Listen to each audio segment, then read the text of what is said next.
तैयार हो जाइए बाजार के आखिरी 1.5 घंटे के एक्शन के लिए। हफ्ते का आखिरी दिन बाजार पर भारी पड़ता हुआ और एक तेज बिकवाली का दबाव देखने को मिल रहा है। आखिरी 1.5 घंटे में कुछ संभलेंगे, सुधरेंगे या फिर आज रहेगा पूरा मामला कमजोरी का। अगले हफ्ते की क्या करें तैयारी, इस पर रहेगा खास फोकस। आइए फाइनल ट्रेड में आप सबका स्वागत है। नमस्कार, मैं हूं अनिल सिंघवी और नमस्कार, मैं हूं दीपांशु भंडारी। वीकेंड से पहले थोड़ी तेज गिरावट आई है बाजार में। अब यहां से संभलेंगे बाजार और किस तरह का एक्शन रहेगा सर, इसी पर थोड़ी तेज गिरावट में थोड़ी निकाल दो बस आप। मैंने सोचा थोड़ा मूड माहौल के हिसाब से नहीं, बात सही है, बट बड़े दिनों बाद इस तरह की तेज गिरावट आती हुई देखी। और हालांकि ग्लोबल संकेत भी थोड़ी कमजोरी है, उतने ज्यादा नहीं, लेकिन फिर भी भारतीय बाजारों में एक ढंग ढंग की जिसको कहते हैं ना प्रॉपर मुनाफा वसूली, वो अब आते हुए देखिए। आइए बड़ी बातें देख लें और एक बार देख लेते हैं किस तरह का मूड माहौल है इस वक्त बाजार में। कमजोरी के साथ ही कारोबार होता हुआ दिख रहा है। 200 अंक नीचे करीबन आप इस वक्त निफ्टी को देखेंगे, यहाँ पर तेज गिरावट बनती हुई दिख रही है। 1000 पॉइंट नीचे बैंक निफ्टी है, तो लगभग 700 अंक नीचे सेंसेक्स इस वक्त ट्रेड करता हुआ दिख रहा है। लगभग सभी जगह आपके लिए बिकवाली का माहौल है। आईटी शेयरों को और ऑटो शेयरों को छोड़ दें जहां पर मजबूती है, इसके अलावा सब जगह कमजोरी है। सबसे ज़्यादा कमजोरी आपको बैंक्स में नजर आएगी इस वक्त। मेटल्स कमजोर है, बैंक्स कमजोर है, रियल एस्टेट कमजोर है। ये 3 सेक्टर ऐसे हैं जहां पर बड़ी तेज गिरावट होती हुई दिख रही है। इस कमजोर बाजार में भी ऑटो स्टॉक्स तो तेज दौड़ लगा रहे हैं। टाटा मोटर्स, बजाज ऑटो, इनके लिए बहुत ही बेहतरीन दिन है आज। डाउ फ्यूचर्स करीब 225 अंक नीचे है और यूरोप के बाजार भी करीब 1% नीचे, तो दबाव वहां से भी आता दिख रहा है। बिल्कुल अनिल जी, पॉइंट वाइज तो ऑफकोर्स सर बड़ी गिरावट दिख रही है और बैंक निफ्टी 1000 पॉइंट टूटा है, बट निफ्टी पे अगर देखें तो 1.5% की गिरावट है। तो हाँ, पॉइंट वाइज आप 200 पॉइंट कह रहे हैं, बट वैसे परसेंटेज वाइज 1.5% है, उससे थोड़ा ज्यादा ही है। बट किस तरह से देखें सर, क्या ये ट्रेंड बदलने वाली गिरावट है, ये सवाल बनता है। बिगड़ने वाली तो है, बिगड़ने वाली है, ट्रेंड बिगड़ने वाली है, लेकिन ये ट्रेंड बिगड़ने वाली गिरावट निफ्टी पर नहीं है, सिर्फ बैंक निफ्टी, सिर्फ बैंक निफ्टी। देखिए लास्ट करेक्शन जो आपने देखा था उसमें बैंक निफ्टी का लो बना था 31,650 का, ठीक है। और मैं 31,650 31,800 के लो को बहुत स्ट्रॉन्ग सपोर्ट मानकर चल रहा था, और वहां से नीचे नहीं है जी, हम बहुत नीचे पाताल में एक तरह से। मतलब और आखिरी उम्मीद जो मुझे थी बैंक निफ्टी पर, जब 31,650 का लो बनाया था बैंक निफ्टी ने, तब भी मुझे उम्मीद ये थी कि 31,250 31,300 के आसपास सपोर्ट ले लेना चाहिए। वो लेवल भी आ गया, उसके नीचे भी रहा है, अब वहां पर ट्रेड कर रहा है। तो ये आखिरी उम्मीद है कि आप 31,200 31,350 की रेंज के नीचे बंद ना हो। लेकिन फिर भी बैंक निफ्टी में तो ट्रेंड न्यूट्रल की तरफ आ गया, क्योंकि आप 32,850 के आसपास का हाई बनाकर आप वहां से 1,500 पॉइंट का करेक्शन शार्प देख चुके हैं, तो थोड़ा ऊपर आ सकता है। लेकिन अब बैंक निफ्टी के लिए 31,700 31,850 की रेंज, या यूं कहें कि 32,000 का, इस लेवल को पार करना काफी मुश्किल होगा। लेकिन अच्छी बात एक दीप है, वो ये है कि निफ्टी में अभी तक ट्रेंड नहीं बदला है, और उसकी वजह है कि निफ्टी के लिए जो मजबूत सपोर्ट जोन है वो है 14,275 से 14,350। ये टूटेगा तब खराब होगा, क्योंकि पिछले फॉल में हमने 14,220 21 22 के आसपास कुछ ऐसा लो बनाया था, और 14,350 के आसपास मजबूत सपोर्ट लिया था। तो हम कहीं ना कहीं सपोर्ट रेंज के आसपास हैं निफ्टी में, तो शायद निफ्टी में यहाँ से हम थोड़ा अभी भी उतने खराब नहीं हुए, लेकिन बैंक निफ्टी जरूर। इसीलिए सुबह हम बात भी कर रहे थे कि आपको लॉन्ग रहना है तो निफ्टी में रहिए, शॉर्ट करना है बैंक निफ्टी करिए। बैंक निफ्टी शॉर्ट के संकेत सुबह से दे रहा था, तो देखते हैं आगे क्या कुछ होता है। आइए बढ़ते हैं आगे, और आखिरी शो में आज सबसे पहले स्वागत करते हैं भसीन साहब का।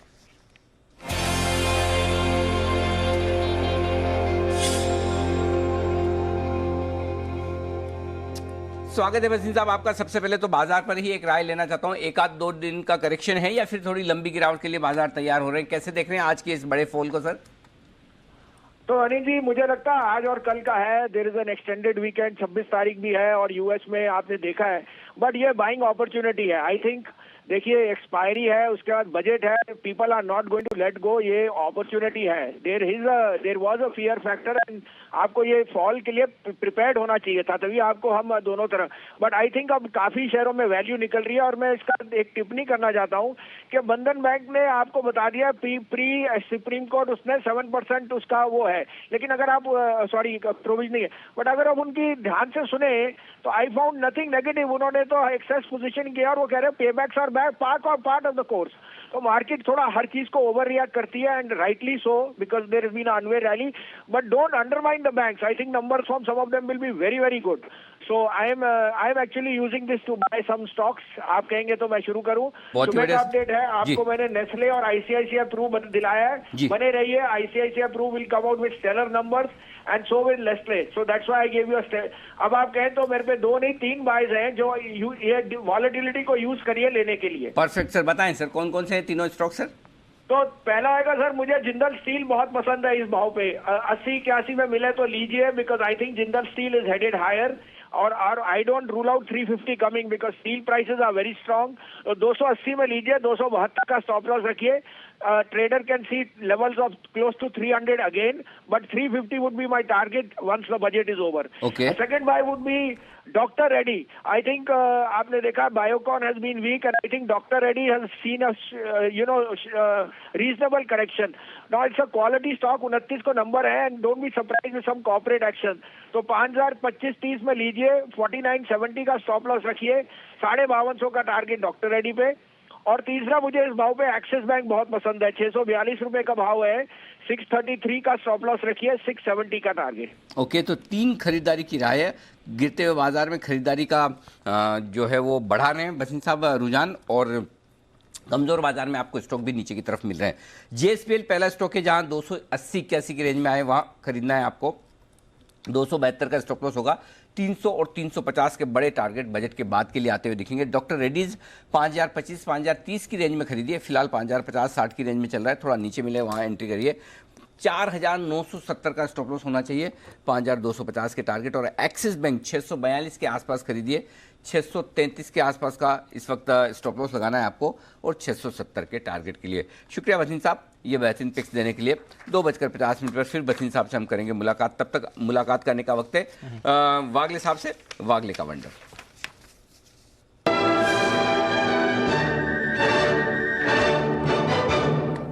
बताएं वागले साहब।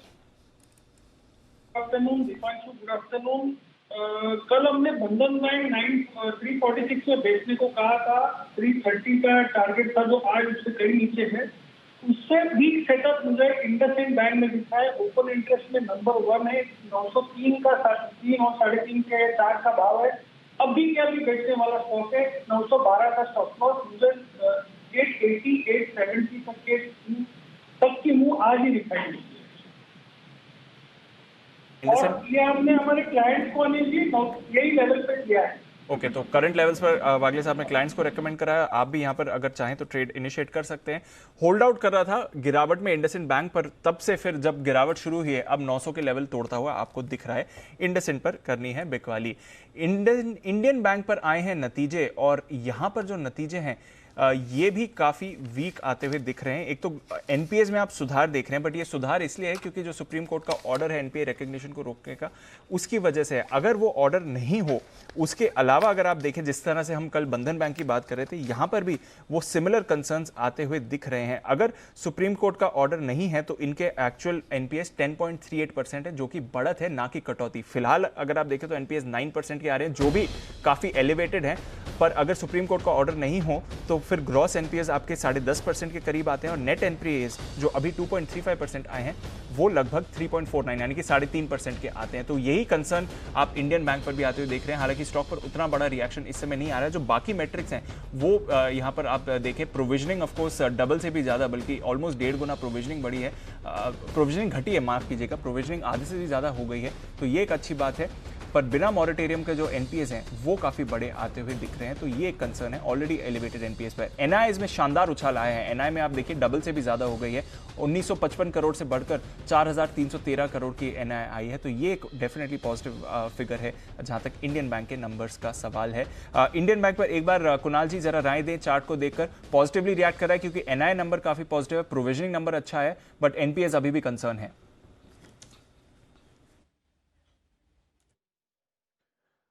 देखिए, जिस तरह का चार्ट स्ट्रक्चर है दीपांशु, कोई रनवे मूव आने की संभावना मुझे कम दिखती है। मुझे लगता है कि एक सीमित दायरे का कारोबार रहेगा। 96 रुपए पर बड़ा स्टिफ रेजिस्टेंस और सेलिंग का दबाव है। कई दिनों से 96-97 के लेवल से पार नहीं कर पा रहा है, तो मुझे लगता है कि अपसाइड कैप दिखती है। एक रेंज में ही ट्रेड होना चाहिए। हाँ, अगर स्टॉक 88 रुपीज के लेवल्स को तोड़ देता है, उसके नीचे ट्रेड करने लगता है, तब आपको कुछ सेल ऑफ देखने को मिल सकता है। तो मेरी राय में 88 से लेकर 95 के दरमियान ही स्टॉक ट्रेड करेगा।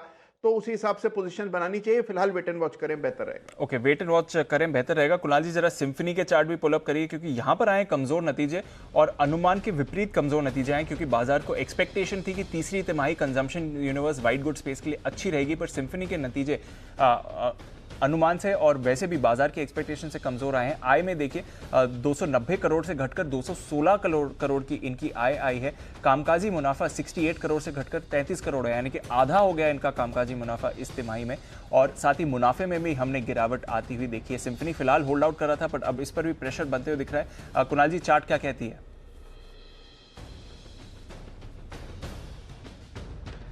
दीपांशु, एक ब्रेकडाउन चार्ट पर आता हुआ नजर आ रहा है, एक क्लियर ब्रेकडाउन है और इसके बाद मुझे लगता है कि और नीचे के लेवल्स देखने को मिल सकते हैं। बड़ा सपोर्ट था 1010 का, जो कि इंट्राडे चार्ट्स पर टूटता हुआ नजर आ रहा है। तो जो बड़ा सपोर्ट अब चार्ट पर है वो 950 रुपए के आसपास है। तो मेरी राय में और गिरावट की पूरी संभावना चार्ट पर दिखती है। तो मेरी राय में बिल्कुल भी पोजीशन लॉन्ग की तरफ ना बनाएं, और जिनके पास पोजीशन है आज अगर क्लोज का इंतजार कर लें। अगर आज 1000 रुपए के नीचे बंद होता है तो एक बार लॉन्ग पोजीशन से एग्जिट करने की राय रहेगी। 1000 के नीचे बंद हो तो फिर तेजी में ना रहें, ये आपके लिए सिम्फनी पर आए। नतीजे हैं कमजोर। आइए, सुमित जी तैयार है अपने स्टॉक के साथ। सुमित का सुपर हिट।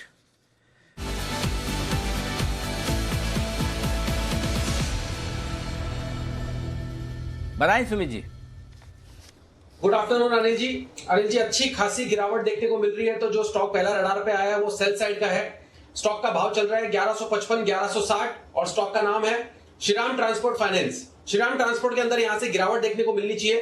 पिछले 8 से 10 दिन के लोअर लेवल्स पे स्टॉक आ चुका है। श्रीराम ट्रांसपोर्ट फाइनेंस में मेरे को लग रहा है नीचे में 1120 और 1100 रुपए तक के लेवल देखने को मिल सकते हैं। ऊपर के अंदर 1190, 1200 का रेजिस्टेंस है। तो श्रीराम ट्रांसपोर्ट के अंदर यहां से बिकवाली करे, हो सकता है सेकंड हाफ में अभी और नीचे के लोअर लेवल्स इंडेक्स में देखने को मिले तो स्टॉक स्पेसिफिक मूव और भी आएगा। तो श्रीराम ट्रांसपोर्ट अगर चाहिए तो यहाँ पे ऑप्शंस के जरिए 1160 वाला पुट, जो कि अभी 40-42 रुपए पे ट्रेड हो रहा है, इसको लेने का सलाह रहेगा। नीचे में 20 रुपए का स्टॉप लॉस लगाएं, ऊपर में 60 से 70 रुपए तक के टारगेट देखने को मिल सकते हैं। ऑप्शंस के जरिए 1160 का पुट ले सकते हैं और स्टॉक के अंदर 1120 से लेके 1100 रुपए तक के लेवल देखने को मिलने चाहिए। तो श्रीराम ट्रांसपोर्ट में बिकवाली करके चलने का सलाह रहेगा।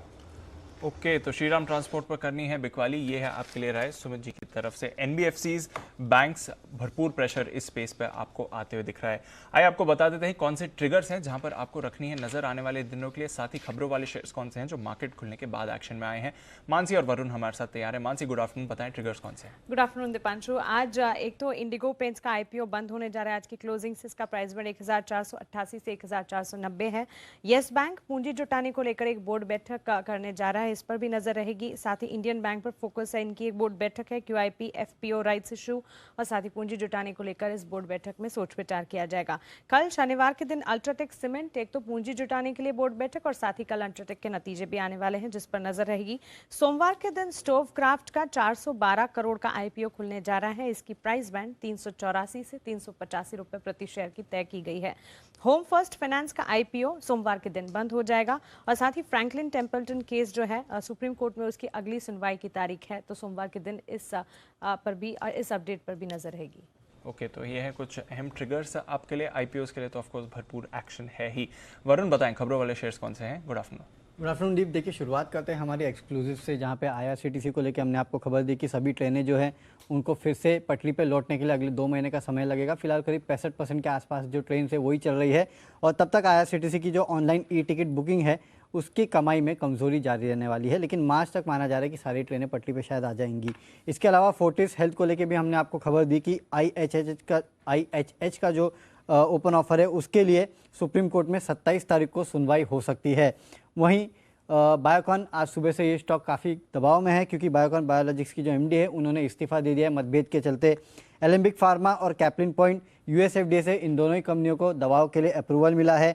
अडानी ग्रीन, टोरेंट ग्रुप के स्टॉक्स और साथ ही साथ आईएक्स, ये तीनों। एक मिनट, एसबीआई लाइफ नतीजे आ गए, मैं 2 मिनट आपको रुकूंगा। एसबीआई लाइफ के नतीजे आए हैं और नतीजा मुनाफा 233 करोड़ रुपए का आता हुआ दिख रहा है। यहाँ पर मुनाफे का आंकड़ा 233 करोड़ है। मुनाफे का आंकड़ा हमारे अनुमान से कम आया है। हमारा अनुमान 450 करोड़ का था, तो मुनाफे का अनुमान से कम मुनाफा आता दिख रहा है। 233 करोड़ का मुनाफे का आंकड़ा। तो पहली नज़र में नतीजे कमज़ोर है, स्टॉक 4% नीचे है। नेट प्रीमियम इनकम भी देख लें, हम अंदाज़ा लगाकर बैठेंगे 13,100 करोड़ के आसपास रहनी चाहिए। देखते हैं कितनी आती है नेट प्रीमियम इनकम, लेकिन मुनाफे का आंकड़ा कम आता हुआ दिखा है। कुणाल जी हमेशा की तरह बिजी रहेंगे और रिजल्ट सीजन में तो बंसल जी आप ये सोच ही लेंगे सारे कॉल्स आपको अकेले ही देने, बीच में कुणाल जी का सपोर्ट मिल जाए, स्पेशली क्लोजिंग शो में तो आप मेहरबानी समझें। बाकी SBI लाइफ चार्ट देखिए जरा कुणाल जी जल्दी से। अनिल जी देखिए चार्ट कमजोर है, इसमें कोई डाउट नहीं है, लेकिन एक सपोर्ट के करीब अब ये स्टॉक ट्रेड कर रहा है और सपोर्ट जो है वो 840 के पास है, बिल्कुल उन्हीं स्तरों के आसपास अब ये ट्रेड कर रहा है। तो इन स्तरों पर बिकवाली की मेरी राय नहीं है, मुझे लगता है कि थोड़ा वेट करना चाहिए। हो सकता है इन्हीं स्तरों से आपको एक पुल बैक आता हुआ दिख जाए, खरीदारी भी नहीं करनी है, लेकिन बिकवाली इन स्तरों पर ना करें। बिकवाली तभी करें जब स्टॉक 835 के लेवल को 835 को तोड़ता है, तब शॉर्ट करने की राय है। अदरवाइज एक पुल बैक की संभावना जरूर चार्ट पर दिखती है, क्योंकि एक मेजर सपोर्ट के आसपास स्टॉक ट्रेड कर रहा है। ओके, तो ये है आपके लिए पुल बैक की संभावना, सपोर्ट लेवल के आसपास आता हुआ दिख रहा है। 13,770 करोड़ की आय काफी बढ़िया नजर आ रही है। नेट प्रीमियम इनकम जो दिख रही है, प्रीमियम आय जो है वो थोड़ी अनुमान से बेहतर नजर आ रही है, लेकिन मुनाफा कम आया है। देखते हैं कहीं कोई वन टाइम वाला मामला तो नहीं है मुनाफे में जिसकी वजह से इतना कम आया, क्योंकि इतना फर्क आना नहीं चाहिए मुनाफे के आंकड़े में। 450 करोड़ का अंदाजा और 233 ही करोड़ आए, निफ्टी का स्टॉक है, संभावनाएं कम होती तो थोड़ी देर में देखेंगे। और इसीलिए कुणाल जी कह भी रहे हैं कि शायद हो सकता है आप बड़े अहम सपोर्ट लेवल के आसपास इसे देख रहे हैं, तो थोड़ा ध्यान से देखें और उसके बाद देखेंगे क्या कुछ है। दी प्रोविजंस बढ़ी हुई हैं, प्रोविजनिंग बढ़ गई है। हाँ, वहाँ पर थोड़ा वो एडजस्टमेंट एक दिख रहा है, तो वो थोड़ी और डिटेल से निकालते हैं, फिर एक्सेसिव बताएंगे। वो एक डेफिनेटली एक कंट्रीब्यूटिंग फैक्टर है जिसकी वजह से आप ये थोड़ा गिरावट आते हुए देख रहे हैं, तो वहाँ पर नज़र रखते हैं सर। पर डेफिनेटली जो अनुमान लगाया था उससे तो कमज़ोर आए हैं। अब शायद HDFC लाइफ से बेटर इंटिमेशन मिलेगा कि ये सिर्फ SBI लाइफ के लिए ही कंसर्न है या फिर HDFC लाइफ के लिए भी कंसर्न हो सकता है। बट न्यू बिजनेस मार्जिन्स 19.3% के आए हैं सर, तो ये एक आंकड़ा आते हुए दिख रहा है जहाँ पर रखनी चाहिए। और वैल्यू ऑफ न्यू बिजनेस यहाँ पर भी हम अच्छी बढ़त की एक्सपेक्टेशन कर रहे हैं, देखते हैं किस तरह का एक्शन इस पर आएगा। बट SBI लाइफ पर नजर रखकर एक बार जरा HDFC लाइफ को भी पुल अप कर दीजिए, देखते हैं कि इन नतीजों का इनडायरेक्ट इम्पैक्ट क्या वहाँ पर भी आ रहा है कि नहीं, क्योंकि अब वहाँ पर कैसे नंबर रहेंगे उसकी भी एक्सपेक्टेशन और मायने रखने लगती है। प्रेशर में तो है ही स्टॉक, वैसे प्रेशर में नहीं है जितना SBI लाइफ प्रेशर में आ रहा है, बट डेफिनेटली यहाँ पर रखनी है नज़र। आइए कुछ और स्टॉक्स जहाँ पर रखनी है नज़र, बढ़िया गिरावट इन काउंटर्स में आई है। सिम्फनी पर नज़र रखिए, अब 8% नीचे फिसल चुका है। तो जो नतीजों के रिएक्शन के बारे में हम बात कर रहे थे वो अब और हावी होते हुए दिख रहा है जहाँ तक उस काउंटर का सवाल है। सेल जी सर, वरुण कुछ स्टॉक्स रह गए थे, वरुण शायद हो गए थे अच्छा बहुत कुछ हो गया। बताइए आप रिजल्ट आ जाए तो बीच में वही बताइए। अच्छा, ये इंडियन एनर्जी एक्सचेंज, इन्होंने इंडियन गैस एक्सचेंज जो कि इनकी सब्सिडरी है उसमें कुल 10% हिस्सा बेचा है। 5% अदानी गैस को बेचा है, 5% टोरेंट गैस को बेचा है। 7.4 करोड़ में ये बेचा गया है। वेदांता, इस कंपनी को फिर से कोई राहत नहीं मिली सुप्रीम कोर्ट से, क्योंकि स्टरलाइट प्लांट का जो मामला था उसको दोबारा खोलने की इजाज़त नहीं दी गई है, तो सुप्रीम कोर्ट ने यहाँ पे रोक लगाई है। इसके अलावा कुछ विनिवेश की खबरें भी आई है कि राष्ट्रीय इस्पात निगम में सरकार जो है जल्द विनिवेश करने वाली है। कैबिनेट का नोट जारी कर दिया है, 30 जून तक इसका हिस्सा बेचने की प्रक्रिया जो है वो पूरी होने वाली है। इसके लिए बाकी जो सरकारी स्टॉक्स है वहाँ नज़र रखिएगा। वेंट इंडिया, इस कंपनी का जो मुनाफा है वो अच्छा खासा बढ़ा है, 2.2 करोड़ से बढ़ के 4.2 करोड़ पे आया है। 10 रुपये प्रति शेयर का डिविडेंड भी दिया है।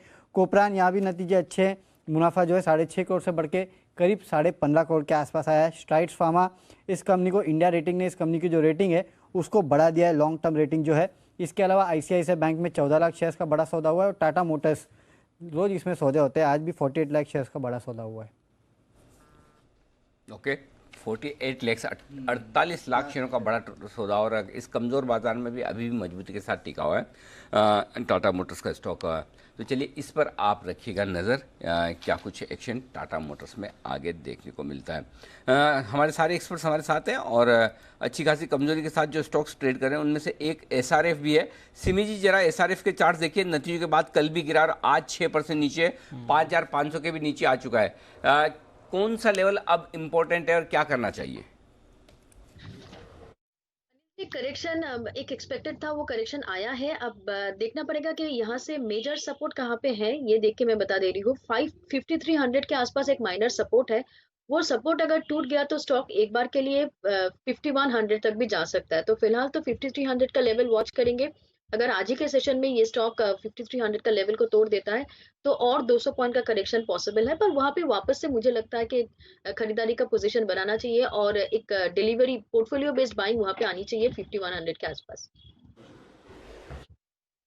SRF पर रखिए नज़र और आज 5500 के नीचे भी ये स्टॉक फिसलते हुए दिखाए।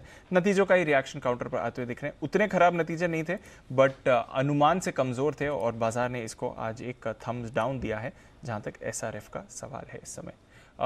और स्टॉक्स जहां पर एक बड़ा थम्स डाउन आ रहा है, सेल ऑफ कोर्स वायदा कारोबार के बैन में है बट सुमित जी लेवल्स के हिसाब से क्या लेवल्स इंपॉर्टेंट है ये बताएं, क्योंकि 10% का निचले सर्किट पर सेल है इस समय। अगर यहां से फिर सर्किट खुल के गिरावट आती है तो कितना नीचे और जाते हुए देख सकते हैं?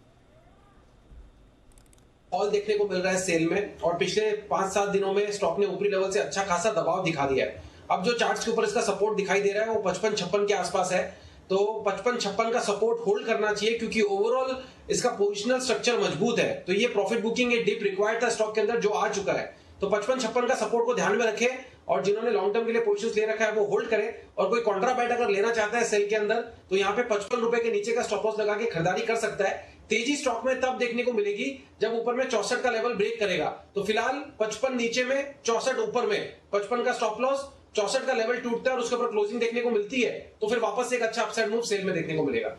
ओके, तो देखते हैं सेल किस तरफ जा रहा है। आज तो फिलहाल सिर्फ नीचे ही जाते हुए आपको ये काउंटर दिख रहा है, पर कुछ स्टॉक्स हैं जो होल्ड आउट कर रहे हैं।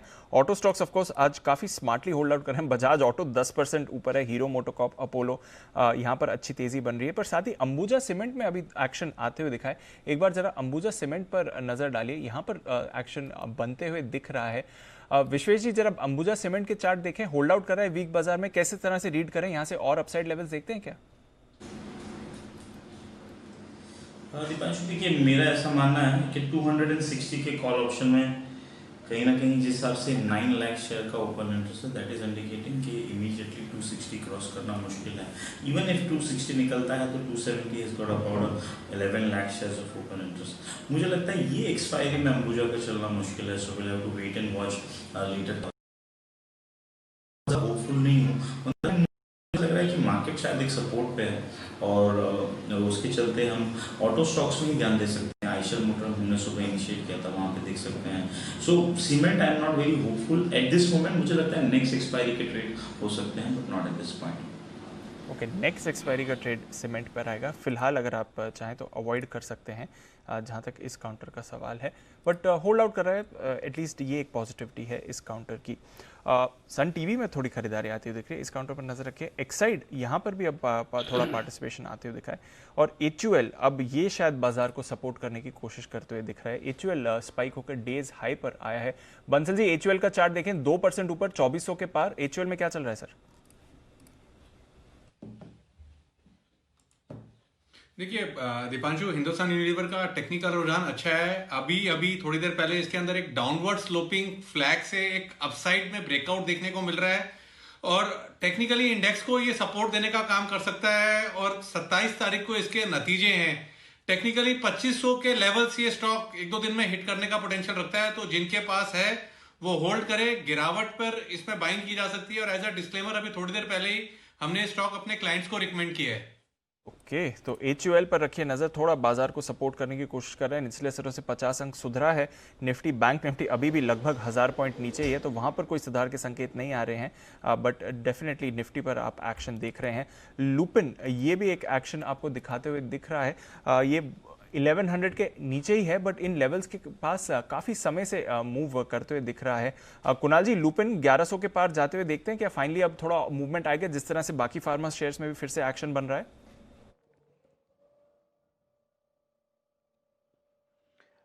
देखिए कुछ ठहराव देखने को मिल रहा है चार्ट पर, लेकिन चार्ट में किसी तरह की कोई डिस्टॉर्शन होते हुए अभी तक नहीं दिखा है। दीपांशु, चार्ट मुझे काफ़ी स्ट्रांग लगता है, एक फ्लैग अंडर फॉर्मेशन है और जैसे ही ब्रेकआउट आएगा स्टॉक में तेजी बनेगी। तो मेरी राय में जिनके पास पोजीशन है होल्ड करके चलें। 1050 के आसपास स्टॉप लॉस रख लेना ठीक होगा और इस स्टॉप लॉस के साथ आप होल्ड करते हैं तो मुझे लगता है कि स्टॉक में दोबारा से 1200 के लेवल्स देखने को मिलेंगे। ओके, तो ये है आपके लिए लुपिन पर राय। HDFC लाइफ नतीजे आने वाले हैं और अब नतीजे ज्यादा इंटरेस्टिंग हो गए SBI लाइफ के आने के बाद। अनुमान देख लेते हैं जल्दी से। देवांशी हमारे साथ तैयार है बताने के लिए। देवांशी, कैसे रहेंगे रिजल्ट? उम्मीद तो यही कि अच्छे नंबर्स आने उम्मीद तो इनकी भी थी। एक्चुअली इनके एक्चुअल जो क्लेम्स हैं, यानी कि आने वाले टाइम में जो क्लेम्स हैं वो बढ़ सकते हैं और एक्चुअल लायबिलिटीज़ बढ़ती हुई दिखी है, और इसी के चलते SBI लाइफ में हमने देखा थोड़ी सी गिरावट मुनाफे में आती हुई दिखी है। लेकिन आप अगर HDFC लाइफ की बात करें, नेट प्रीमियम इनकम करीब 20% बढ़ सकती है। इस बार इनका जो प्रोटेक्शन कारोबार है वो काफ़ी बढ़ता हुआ दिखा है और इसके चलते भी इनके मार्जिन को काफ़ी सहारा मिलता हुआ दिखेगा। Value of new business margin जो है उसमें बढ़त देखने मिलेगी करीब 1 से 2%, और इसके अलावा कामकाजी खर्च में थोड़ी सी बढ़त होती हुई दिखी है, तो इसी के चलते हम देखेंगे मुनाफे पर थोड़ा सा असर आ सकता है। मुनाफा इस बार करीब 30 से 35% बढ़ने का अनुमान लगाया जा रहा है, लेकिन देखना होगा कि इस बार इनके जो परसिस्टेंसी रेशियो हैं वो किस तरह से आते हुए दिखे हैं, सॉल्वेंसी रेशियो क्या स्टेबल आते हुए दिख रहे हैं यानी, और क्लेम्स कितने हुए थे और आने वाले समय में कितने क्लेम्स होने की उम्मीद या अनुमान होता हुआ दिख रहा है। कमेंट्री काफ़ी अहम होगी HDFC लाइफ की। ओके, तो कमेंट्री काफ़ी अहम रहने वाली है HDFC लाइफ की, और देखते हैं चार्ट पर भी कैसा एक्शन बन सकता है। सुमित जी, चार्ट्स क्या बता रही है HDFC लाइफ की सर? देखिए दीपांशु, ये इन स्टॉक्स के अंदर जो इंश्योरेंस स्पेस वाले स्टॉक है इनके अंदर मेरे को लगता है ओवरऑल बाय साइड का व्यू लेके चलेंगे तो ज्यादा फायदा रहेगा, क्योंकि स्टॉक्स के अंदर कुछ खास गिरावट देखने को मिली नहीं। और HDFC लाइफ का जहां तक सवाल है, पिछले 5-7 दिनों में ऊपरी लेवल से थोड़ा सा रिट्रेसमेंट दिखाया है, बट ये 680 690 जो लेवल ट्रेड कर रहे हैं, इन लेवल्स के आसपास HDFC लाइफ के अंदर लॉन्ग पोजीशंस इनिशिएट कर सकते हैं। ऊपर में 700 710 के इमीडिएट हर्डल है जो टेक्निकल रेजिस्टेंस के तौर पे काम कर रहे हैं। अभी ये जैसे ही टूटेंगे 700 710 के लेवल, तो उसके बाद HDFC लाइफ में फिर मोमेंटम बढ़ेगा और फिर 730 से 740 तक का मूव देखने को मिल सकता है। तो डिप्स में खरीदारी करके चलने का सलाह रहेगा। ओके, तो डिप्स पर खरीदारी करके चलें, ये है आपके लिए सलाह जहां तक HDFC लाइफ का सवाल है इस समय। नज़र रखिए HDFC लाइफ पर, नतीजे आए और उसके बाद हमने देखा HDFC लाइफ पे भी थोड़ा इम्पैक्ट था। एक बार ICICI प्रू को भी पुलअप करिए, क्योंकि इस स्टॉक में थोड़ी देर पहले एक्शन बनते हुए दिखा था। ICICI प्रू के नंबर की चार्ट देखिए, निचले स्तर से यहाँ पे भी थोड़ा एक्शन बना था, 500 के करीब होल्ड ही कर रहा है, कुछ ज़्यादा बड़ी मूव नहीं आ रही है। पर बाजार के दिग्गज रिलायंस इंडस्ट्रीज़ के नतीजों का भी इंतजार है। वरुण हमारे साथ है बताने के लिए किस तरह के रह सकते हैं रिलायंस के नतीजे। बताएं वरुण। देखिए दीप, क्वार्टर तो नतीजे ठीक ठाक ही रहने वाले हैं, क्योंकि कच्चे तेल में सुधार हुआ है तो उसका इम्पैक्ट कंपनी के नतीजों में देखने मिलेगा। भले वो पेटकैम हो या रिफाइनिंग हो, दोनों ही जगह नतीजे अच्छे रहेंगे। GRM जो है पिछले क्वार्टर में लाइफ लोस पे पहुंच गए थे $5.7 पे, तो वहाँ से जाहिर सी बात है थोड़ी रिकवरी होगी, $6 से $60 के बीच में ये आ सकते हैं। जहाँ तक बाकी कारोबार का सवाल है तो रिटेल, यहाँ पे प्रदर्शन जो अच्छा पिछले कुछ क्वार्टर में हमने देखा था वो इस बार भी जारी रहेगा। एबिटा में रिटेल के करीब 35% के आसपास की बढ़ोतरी होगी। लेकिन टेलीकॉम, इस स्पेस को कीनली वॉच कीजिएगा, क्योंकि लगातार हमने देखा था कि आरपूस बढ़ रहे थे। इस बार जो मैं एनालिस्ट के पोल पढ़ रहा था, कुछ कह रहे थे कि बढ़ेंगे, कुछ कह रहे थे कि फ्लैट रहेंगे। हमने अनुमान 148 का लगाया है, पिछले क्वार्टर में 145 के आसपास था। कुल रेवेन्यूज़ में 14% के आसपास की बढ़ोतरी होगी। मार्जिन फ्लैट रहेंगे, थोड़े बहुत बढ़ेंगे 30 बेसिस पॉइंट के आसपास। मुनाफा 1.9% बढ़ सकता है, 10,800 करोड़ के आसपास से आ सकता है। तो क्वार्टर नंबर्स अच्छे रहेंगे। वाई थोड़ी वीकनेस अभी भी जारी है आजकल तो, लेकिन ज्यादा जियो पर ही देखा जाता है। एक्चुअली वो ऑयल एंड गैस कंपनी रही नहीं गई, टेलीकॉम कंपनी होगी। तो ओवरऑल क्या सोच रहे हैं, कैसे रहने की उम्मीद है? टेलीकॉम के हिसाब से अनिल जी अगर देखेंगे तो थोड़ा फ्लैटिश रहने वाला है टेलीकॉम। ऑयल एंड गैस में क्वार्टर थोड़ा रिवाइवल होगा, क्योंकि कच्चा तेल बढ़ा है। लेकिन टेलीकॉम का क्या, कोई बड़ा प्राइस है कि आपने पिछले क्वार्टर में तो लिया नहीं है, उसके पहले के क्वार्टर्स में लिया है, वो इम्पैक्ट ऑलरेडी कंपनी के नतीजों पे आ चुका है। तो टेलीकॉम इसके लिए कोई ग्रेट नहीं रहने वाला, टेलीकॉम ठीक ठाक रहेगा। और अब लोग काम धंधे पे लौट रहे तो थोड़ा कंजम्पशन, डेटा कंजम्पशन भी कम हो रहा है। कम होगा। घर पे बैठे बैठे बहुत टाइम पास करते थे सब लोग। इनकी वजह से तो चांदी हुई। हाँ, पैक खत्म, सबके पैक खत्म, सबका डेटा। नेटफ्लिक्स में तो देख ही लिया हमने कैसे नतीजा है। आपका पूरा खत्म हो चुका है क्या क्या आपका इतने जीबी उड़ गए होते। इनके तो आने लगते हैं सर, 50% पे अपडेट आता है, फिर तो पूरा टाइम ही आता रहता है। तो चलिए देखते हैं रिलायंस के नतीजे कैसे रहेंगे। लेकिन नतीजों से पहले रिलायंस मजबूत तो है, इसमें कोई डाउट नहीं। जैन साहब, रिलायंस के नतीजों को लंबे समय से लगातार ट्रैक करते आए हैं। जैन साहब, क्या है आपकी राय? देखिए, अच्छा एक सपोर्ट लिया, सर्टेनली ऊपर के लेवल से करेक्ट होने के बाद अच्छा कंसोलिडेशन दिया है। और रीजन बीइंग, देखिए बहुत बड़ा मूव बहुत शॉर्ट टाइम में आया है, बट मुझे ऐसा लगता है रिजल्ट्स में कोई बहुत बड़ा एक्साइटमेंट ऐसा मुझे लगा नहीं। थोड़ा बहुत हर फ्रंट पे जो भी उनके ट्रेडिशनल बिजनेसेस है या न्यू बिजनेसेस है, न्यू इकोनॉमी बिजनेसेस, अब जियो है या रिटेल है, रिटेल के फ्रंट पे हो सकता है कि कुछ अच्छी पॉजिटिव सरप्राइज मिले। बाकी जियो के फ्रंट पे थोड़ा बहुत आरपूस में कुछ इंप्रूवमेंट आई, क्योंकि अब आने वाले कुछ क्वार्टर्स में आरपूस पे जनरली सारी टेलीकॉम कंपनीज काफी फोकस करेगी। एंड रिफाइनरी और थोड़ा पेटकैम भी ठीक रहना चाहिए। सो ओवरऑल काफी हद तक काफी बड़ा मूव एक नीचे के लेवल से दे चुका है, और मुझे ऐसा लगता है कि बहुत ज्यादा कोई सरप्राइजिंग कुछ होना नहीं चाहिए। एंड जिन्होंने ले रखा हो बिल्कुल होल्ड करके रखे, और मुझे नहीं लगता कि, और बट मेरी ये राय है कि बाय ऑन डिक्लाइंस की रणनीति जरूर अपनाए। अगर कोई नेगेटिव सरप्राइज आता रिजल्ट में, जो कि जनरली होता नहीं है रिलायंस के रिजल्ट्स में, तो नीचे आने पे खरीदने की ही कोशिश करें। ओके तो नीचे आएगा तो खरीदने की कोशिश करें, और एग्जैक्टली वैसा ही एक्शन थोड़ा बाजार में भी दिख रहा है। निचले स्तरों से लगभग 150 ऑलमोस्ट 200 पॉइंट सुधरा है बैंक निफ्टी, और 70-80 अंकों की सुधार आपने निफ्टी पर भी आती हुई देखी है। तो थोड़ा सुधार है, अभी भी प्रेशर बना हुआ है, 2.5% नीचे है आपके लिए बैंक निफ्टी, ऑलमोस्ट 1.5% की गिरावट निफ्टी पर भी निचले स्तरों से आया है सुधार। 2:30 बज रहे हैं सर, स्ट्रैटेजी भी ले लेते हैं। मैं रेडी हूँ एकदम। बिल्कुल, तो बिगुल बजाते हैं अनिल जी के लिए स्ट्रैटेजी का।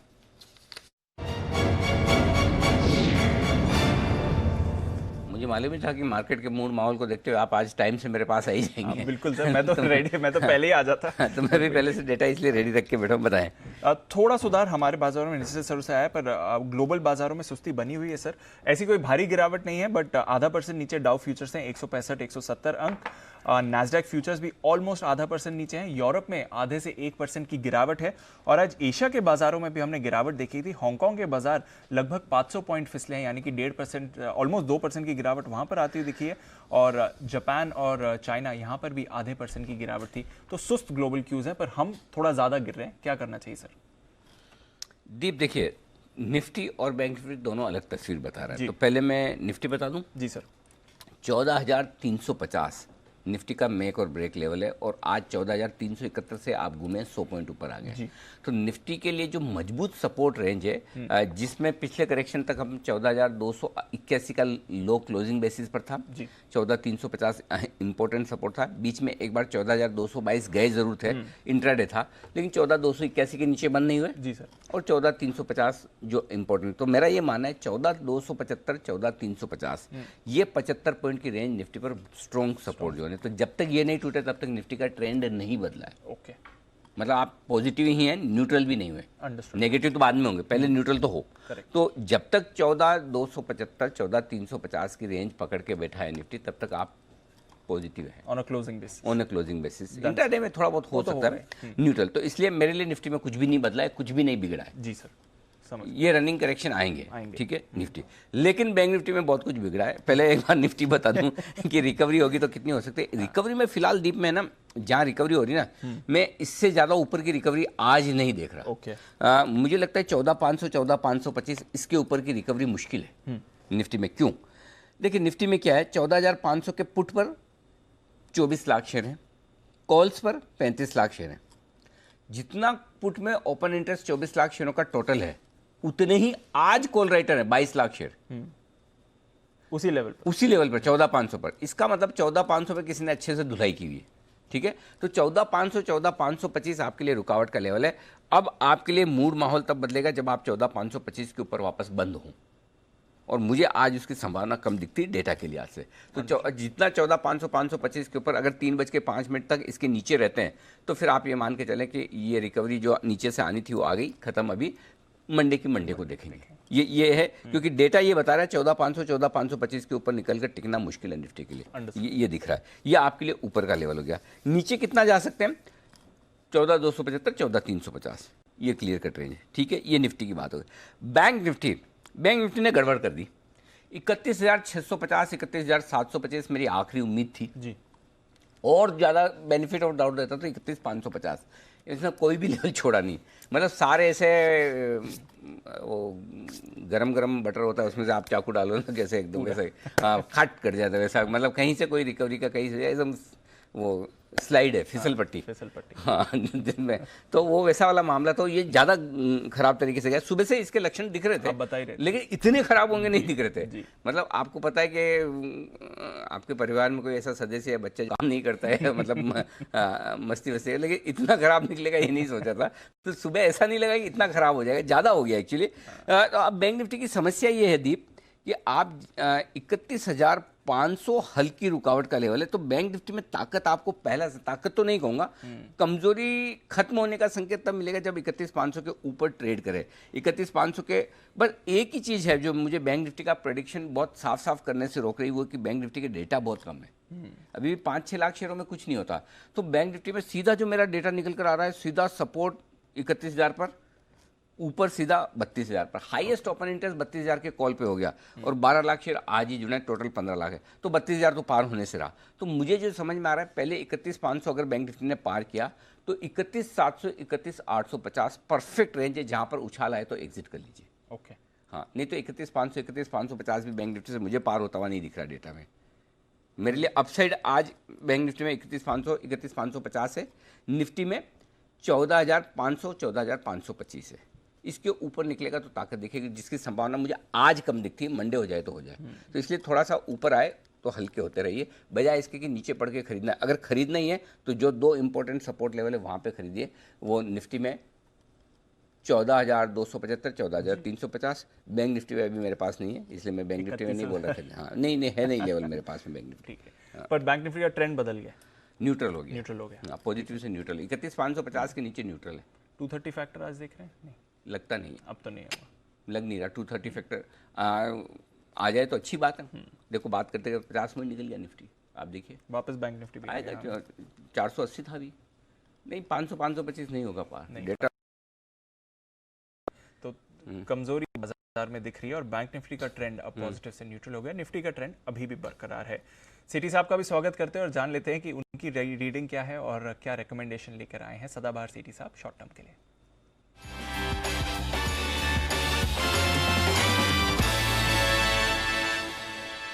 स्वागत है सेठी साहब आपका। एक या अनेक? अनिल जी, आज के बाजार को देखते हुए एक ही कॉल है, बस खरीदारी की सलाह है। एक ही कॉल सर आपने तो फोन उठा लिया, कनेक्ट हो गए, यही बड़ी बात है। नहीं तो तेजी करने वाले लोग तो आज तो मतलब कहीं गुफाओं में हिमालय में जाकर छुपे हुए हैं। तो चलिए, आप शॉर्ट कॉल तो देते नहीं है, मैंने अभी तक तो कभी देखा नहीं, आज तो नहीं है। नहीं अनिल जी, खरीदारी की सलाह है, खरीदने का ही कॉल है। देश दुनिया को आप जैसे लोगों की बहुत ज्यादा जरूरत है, जो इस मार्केट में भी खरीदने का इरादा रखते हैं, सोच रखते हैं। बताएं सर, क्या खरीदेंगे? बिल्कुल अनिल जी, देखिए आज तो एक बहुत अच्छी खासी बाजार में गिरावट आई है, बट इसमें मुझे लगता है ये इसको एक करेक्शन के रूप में लेना चाहिए। बिकॉज देखिए आने वाले वीक में 2 इवेंट है बड़े। एक तो वीक खत्म होते ही हमारा बजट रहेगा, तो उसके एंटिसिपेशन में बाजार में बहुत ज्यादा गिरावट आएगी, ऐसा लगता नहीं है। बाकी एक ट्रंकेटेड वीक है, 26 जनवरी की छुट्टी है, तो थोड़ा वोलेटाइल रहना है बाजार को और कॉशियस तो रहना चाहिए और क्वालिटी स्टॉक्स के साथ ही जाना है। बट आज जो स्टॉक में खरीदारी करने की सलाह दे रहा हूँ वो एक सेफ बेट है। मुझे लगता है आज रेमको सीमेंट, जो कि एक साउथ इंडिया का वन ऑफ द क्या सबसे बड़ा प्लेयर है सीमेंट का, उसमें खरीदारी करने की सलाह। इसकी 2 वजह है। एक तो हमने हाल ही में सागर सीमेंट जो कि साउथ इंडिया से ही है, उसके नतीजे देखे, नतीजे बेहद शानदार थे। तो मुझे लगता है इस कंपनी के भी इस तिमाही के नतीजे बहुत ही अच्छे रहेंगे। वैसे भी सीमेंट सेक्टर से बहुत उम्मीदें हैं। और बाकी कल अल्ट्राटेक सीमेंट के नतीजे आ चुके होंगे। कल शनिवार को अल्ट्राटेक सीमेंट जो कि इस सेक्टर की लीडर है, उसके कल नतीजे, और नतीजे मैं अल्ट्राटेक से भी दमदार नतीजे एक्सपेक्ट कर रहा हूँ। तो मंडे को जब हम खुलेंगे तो मुझे लगता है सीमेंट सेक्टर फोकस में रहेगा। तो रैमको सीमेंट उसी पे भी खरीदारी करने की सलाह है। अभी 805 के लेवल पे जनवरी फ्यूचर्स ट्रेड करते हैं। इसको खरीदना है with for a target of 830 और स्टॉप लॉस रखता है 790 रुपीज का। ओके, 790 का स्टॉप लॉस, 830 का टारगेट। रैमको सीमेंट में खरीदारी करने की राय सेठी साहब की तरफ से। सेठी साहब, एक ही स्टॉक है आज, राइट? हाँ बिल्कुल अनिल जी, आज एक ही स्टॉक। 3:30 बजे तो आएंगे ना सर? अरे सर, मस्ती करने तो आएंगे ना, बाजार कुछ भी हो जाए, क्या है उसमें। आज तो ज्यादा जरूरी है डोज, एकदम जिस तरह का स्ट्रेस होके रखा है हमारे कुणाल जी। मेरे को तो आप मौका दे रहे हो आज अपनी भड़ास निकालने का, तो वो तो करूंगा मैं अनिल जी। चलिए, बहुत बढ़िया, आइए। और हमारे बंसल जी तो शो शुरुआत तब से चुप ही बैठे हैं, बोल ही नहीं। कुणाल जी को तो हमने जबरदस्ती 2-3 सवाल पूछ लिए रिजल्ट के हिसाब से, बाकी बंसल जी तो कुछ भी बोलने को तैयार है। चलिए, तो रैमको सीमेंट में करें खरीदारी 830 रुपए के टारगेट के लिए। मस्ती की पाठशाला का टॉपिक आपकी स्क्रीन पर। किस आइटम पर आपको चाहिए सब्सिडी बजट में, और किस आइटम पर आपको टैक्स लगे तो चलेगा या मजा आएगा, दोनों ही कह सकते हैं। किस आइटम पर आप टैक्स लगवाना चाहते हैं वित्त मंत्री से, और किस आइटम पर सब्सिडी चाहते हैं। बंसल जी, सब ठीक है ना? ये मतलब टाइटल वगैरह आप सब तैयारी करके आ गए हैं ना? अनिल जी देखिए, मेरी तो अनिल जी तैयारी ऐसी है, लिस्ट इतनी बड़ी है कि अगर मैं टैक्स की और सब्सिडी की मांग करने लगा अनिल जी, पूरी लिस्ट लेके बैठा हूं, तो किसी का नंबर नहीं आएगा। तो मैं छांट रहा हूं अनिल जी, उनमें से कौन सा बढ़िया टॉप टैक्स हो सकता है और टॉप सब्सिडी हो सकती है। अच्छा, वो आपने पहले बता दिया। इस मस्ती की पाठशाला में मैं अभी से आपको बता दूं, सबसे लास्ट में बंसल जी अपनी राय रखेंगे। मैं भी स्मार्ट एंकर हूँ, ऐसा थोड़ी है बंसल जी, आप भी थोड़ा सा हिंट देते पहचान गया। अब बंसल जी का नंबर सबसे लास्ट पे आएगा। कुल्हाड़ी मारी सभी नहीं, कुल्हाड़ी नहीं मारी इन्होंने पैर पे, ये कुल्हाड़ी पे डांस ही कर रहे हैं। कुल्हाड़ी मारना तो छोटी बात है। तो चलिए, बंसल जी की मस्ती की पाठशाला की लिस्ट लंबी है और लंबी लिस्ट, मजा आएगा। और हमारे साथ खास मेहमान एक और शामिल हो रहे हैं, एक और बंसल जी, और वो है वरिंदर बंसल। वो भी मस्ती की पाठशाला में जुड़ेंगे हमारे साथ 3:30 बजे। आज वो भी पहली बार ही अपना पदार्पण कर रहे हैं मस्ती की पाठशाला में, तो देखते हैं उनके साथ भी काफ़ी हमें मज़ा आएगा, उनसे डिस्कशन करेंगे। बिल्कुल। तो मस्ती की पाठशाला का इंतजार है, पर उससे पहले मार्केट के कुछ और स्टॉक्स जो एक्शन में है। एक विश्वेश जी की तरफ से कॉल आ रहा है, तो बिगुल बजाते हैं विश्वेश जी के लिए। विश्वेश का विषय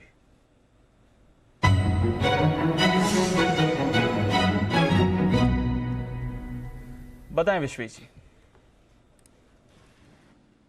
देखिए दीपांशु, आज के दिन में जो बिकवाली है, in my opinion that is कल के सेल ऑफ के बाद आ रहा है, तो that is not a very good sign to be very honest.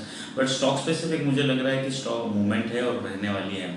तो मेरी ओर से जो खरीदारी की राय है वो है अदानी एंटरप्राइज। एक्चुअली मैंने 528 पे मैसेज किया था, बट मेरे ख्याल से थोड़ा सा ऑन एयर आने में देर हो गया। अभी 534 चल रहा है। मुझे लगता है नीचे 525 तक मिले तो भी खरीदना चाहिए। जिस हिसाब से स्टॉक में डेटा है और जिस हिसाब से स्टॉक स्टैंड आउट कर रहा है, और इसकी रिसेंटली एक ही प्राइस पैटर्न रही है कि ये करेक्ट होता है, अपने की एवरेजेस पे आता है और वहाँ से सपोर्ट लेके चला जाता है। तो करंट लेवल पे बाय करना चाहिए मेरे हिसाब से अदानी एंटरप्राइज अगेंस्ट एवरीथिंग। अभी करंटली 35 के आसपास चल रहा है। 518 के आसपास स्टॉप लॉस रखे और मुझे लगता है 560 तक के टारगेट के लिए होल्ड कर सकते हैं। ओके, तो 560 के टारगेट के लिए खरीदारी करें। अदानी एंटरप्राइजेज एक थोड़ा ब्रेकआउट इसने पहले भी अटेम्प्ट किया था, उसके बाद फिसला स्टॉक अब फिर से आपको बड़ी मूव के लिए तैयार होते हुए दिख रहा है। नितिन जी भी तैयार हैं अपने निफ्टी के कॉल के लिए, तो स्वागत करते हैं निफ्टी के निशानेबाज नितिन मुरारका का।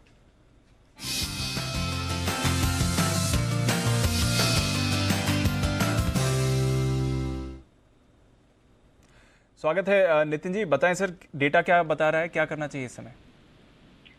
देखिए, डेटा में तो सुबह से ही प्रॉफिट बुकिंग और सेलिंग के सिग्नल बन रहे हैं, इसलिए 12:45 के शो में मैंने 14,400 की पुट ऑप्शन जी बिजनेस पे दी थी, जो 105 पे थी। उसके बाद 155.60 वो टारगेट लग गया, और उसके बाद फिर अभी वापस थोड़ा बाउंस आया है, बट अभी भी डेटा मंडे के लिए नेगेटिव है। और मुझे ऐसा लग रहा है कि बजट के पहले हल्की ये प्रॉफिट बुकिंग हो रही है, और गोइंग फॉरवर्ड भी थोड़ी और प्रॉफिट बुकिंग हो सकती है। इसलिए मैं यहाँ पे आज बेयर पुट स्प्रेड ले रहा हूँ, नेकेड पुट इसलिए नहीं ले रहा हूँ क्योंकि एक तो 2 दिन छुट्टी और फिर वापस से ट्यूसडे मंगलवार को भी 26 जनवरी की छुट्टी है। इसलिए मेरी जो स्ट्रेटजी है, हम 14,400 की पुट ऑप्शन खरीदेंगे और उसके अगेंस्ट 14,300 की पुट ऑप्शन हम बेच देंगे। ये जो प्रीमियम है केवल 35 रुपए में बन जाएगी, 34-35 में डिफरेंस में बनेगा, और इसका टारगेट आप डबल का रख सकते हैं, यानी ये 70 रुपए डिफरेंस हो सकता है। और स्टॉप लॉस केवल हमें 15 से 20 रुपए लॉस का रखना है, यानी अगर मुझे 20 रुपीज इंटू लॉट साइज का लॉस होने लगे तो निकल जाना है, अदरवाइज इसको कैरी करना है। 14,400 की पुट लेंगे और 14,300 की पुट बेचेंगे। मैं हेज स्ट्रेटजी बना रहा हूं क्योंकि प्रीमियम ओवर प्राइस है, इसलिए काफी कम रिस्क में ये काम किया जा सकता है। अच्छा नितिन जी, ये तो ठीक है कि आप निफ्टी का एक पुट ऑप्शन ले रहे हो 14,400 वाला और 14,300 का बेच रहे हो। बैंक निफ्टी का क्या हाल है?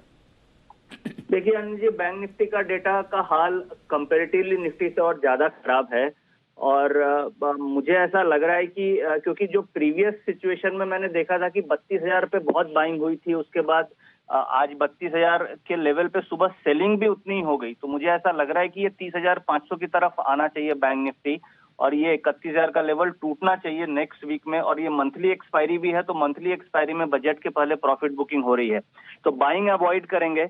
और इसमें भी हम बियर स्प्रेड ही लेंगे क्योंकि प्रीमियम्स ओवर प्राइस्ड हैं, इसलिए मैं चाह रहा हूं कि हम कम रिस्क में काम करें। और 33,300 की पुट लेकर के आप 31,300 की पुट लेके आप 31,000 की पुट बेच सकते हैं, जो केवल आपकी 135 रुपए में बनेगी, और इसका स्टॉप लॉस हमारा रहेगा 90 रुपए का, और टारगेट इसका रहेगा 250 से 250 रुपए का, यानी कि बियर पुट स्प्रेड हम बैंक निफ्टी में भी कैरी करके लेके जाएंगे। 250 से 250 तो सेम ही हो गया ना नितिन जी? जी 31,300 की पुट लेके हम 31,000 की बेच रहे हैं, 140 में बन रही है ये। हाँ ना, आपने टारगेट जो दिया 250 से 250 में, उसकी बात कर रहा हूँ। हाँ 250 से 250 वो बोलने। जी अनिल जी। चलिए ये तो देखो क्या है, ये वाली चीजें ना जो 250 से 250 हो सकता है दीप चूक जाए। मैंने लिख भी लिया। अच्छा दीप ने लिख भी लिया 250 से 250 दोनों जगह। मैं चूकता नहीं ये वाली चीजें, मैं तो ऐसे मौकों के इंतजार में रहता हूँ कहाँ से मिले। तो चलिए नितिन जी की राय 31,300 का पुट खरीदने की और सामने एक 31,000 का पुट बेचने की, और यहाँ पर आप बैंक निफ्टी में भी शॉर्ट पोजीशन बना सकते हैं। ये आपके लिए बढ़िया रहेगा। 250 रुपये तक के टारगेट रखें इस स्प्रेड में, और 14,400 का पुट खरीदें, 14,300 का पुट बेचें। ये नितिन जी की राय है एक और स्प्रेड बनाने की। शुक्रिया नितिन जी ये बेहतरीन पिक देने के लिए। दीप मैं भी मन बना रहा हूँ, एक कल के 2000 देने जैसा माहौल तो बन रहा है। माहौल तो है सर, माहौल है। तो ठीक है, मैं भी थोड़ी मेहनत करता हूँ, देखता हूँ, स्टॉक ढूंढता हूँ और फिर आपके पास पहुँचता भी हूँ। तब तक थोड़ा डेटा पे नजर डाल दूँ। बिल्कुल सर। तब तक थोड़ा कैश मार्केट के स्टॉक्स पर अनिल जी नजर डालते हैं। हालांकि निफ्टी थोड़ा रिकवरी दे रहा है, कैश मार्केट में भरपूर एक्शन है। एक बार सुमित जी डिक्सन टेक्नोलॉजी के चार्ट से जरा पुलअप करिए। बड़ा ब्रेकडाउन आया है, रीजन भी हम ढूंढने की कोशिश कर रहे हैं, बट एक वर्टिकल फॉल आया, वहां से थोड़ा रिकवर भी कर रहा है। बट डिक्सन टेक्नोलॉजी क्या चल रहा है सुमित जी यहाँ पर? देखिए थोड़ा सा ब्रेकडाउन तो आया है दीपांशु, पिछले 7 से 10 दिन के लोज ब्रेक हो रहे हैं, तो डिक्सन के अंदर थोड़ा सा और लोअर लेवल देखने को मिल सकता है। स्टॉक यहां से नीचे में 13,300 13,000 तक के लेवल दिखा सकता है, तो फ्रेश बाइंग के लिए थोड़ा सा वेट करना चाहिए। अभी एक बार फ्रेश बाइंग नहीं, यहाँ तो फिर 14,000 14,100 के ऊपर सस्टेन करें तब इसमें बाय बनेगा, या फिर लोअर लेवल्स पे 13,000 13,300 के आसपास बाय बनेगा। ओके तो 13,000 13,300 के आसपास बाय बनेगा। जैन साहब साइंट मिड कैप आईटी में अगर आप इस स्टॉक को ट्रैक करते हो, नतीजे ठीक ठाक आए थे, थोड़े मिले जुले नतीजे थे, पर बाजार को पसंद आई है। मैनेजमेंट की तरफ से कुछ कमेंट्री भी यहाँ पर, और देखिए 17% की तेजी है, 20% की तरफ स्टॉक मूव करते हुए दिख रहा है, 600 के लेवल्स आने की तैयारी में। साइंट पर कोई व्यू जैन साहब? हाँ बिल्कुल, देखिए थोड़ा सा ये ऊपर के लेवल से रिजल्ट के पहले करेक्ट भी हुआ था, और फिर जब अच्छा रिजल्ट आ जाता है, पॉजिटिव रिजल्ट, आप देखिए वैसे पिछले 3-4 क्वार्टर का बेस्ट रिजल्ट आया है, और हालांकि पिछले दिसंबर से कंपेयर करें तो बराबर सा है, बट पिछले 3-4 क्वार्टर का बेस्ट रिजल्ट था। सो आई थिंक बिल्कुल जिन्होंने ले रखा वो बिल्कुल होल्ड करके रखे, एंड आई फील कि वैल्यूएशंस के लिहाज से भी कोई बहुत ज्यादा महंगा नहीं है, और ग्रोथ के नंबर्स वगैरह सब बढ़िया है। And mid cap IT stocks में मुझे संभाव बहुत ज्यादा डर नहीं लगता, मतलब बेस्ट पार्ट इज दैट कि बहुत ज्यादा डिस्कम्फर्ट नहीं है। सो जहां पे भी मौका मिले नीचे आए, लेने की कोशिश करें या बने रहे। बिल्कुल बिल्कुल, और हम देख रहे हैं कि 29 अप्रैल के बाद के हाईएस्ट वॉल्यूम्स इस काउंटर में दिख रहे हैं, यानी कि लगभग 11 महीने के बाद इन वॉल्यूम्स को आप आते हुए देख रहे हैं। तब स्टॉक 200 के करीब ट्रेड करता था, आज ऑफकोर्स 600 के लेवल्स पर सर्किट की तरफ मूव करते हुए दिख रहा है साइंट लिमिटेड। इस चार्ट पर आप रखिए नज़र रखिए। जहाँ तक जेके टायर्स का सवाल है, क्योंकि ये एक बार फिर से तेज़ी में आते हुए दिख रहा है, ऑलरेडी सुबह से बढ़िया एक्शन में था। कल हमने देखा 20% का मूव आया, पिछले 4 दिनों में देखें तो 50% की तेजी है, और अभी भी सर्किट की तरफ जाने की कोशिश कर रहा है। बंसल जी जेके टायर का चार्ट देखें, यहां से अब और कितनी तेजी?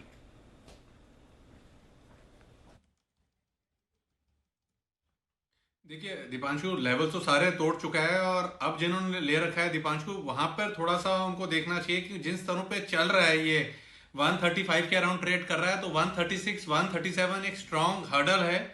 इसके ऊपर की क्लोजिंग आए तब ये मोमेंटम रुकेगा। अगर 136 के लेवल्स को डिसाइसिवली नहीं तोड़ पाता है तो एक बार को स्टॉक थोड़ा सा पॉज ले सकता है और करेक्शन आ सकती है। तो जिन्होंने इन स्तरों के आसपास ले रखा है वो एक टाइट स्टॉप लॉस लगाएं। ओके तो एक टाइट स्टॉप लॉस रखें, पर जेके टायर में है बढ़िया एक्शन, इस स्टॉक को आप इग्नोर ना करें। इन्फो एज जबरदस्त तेजी में ये काउंटर भी आ रहा है, पिछले कुछ दिनों में हमने अच्छी तेजी देखी है। क्या चल रहा है काउंटर में, जानते हैं कुशल के साथ। कुशल बताएं इन्फो एज क्या है नया ट्रिगर?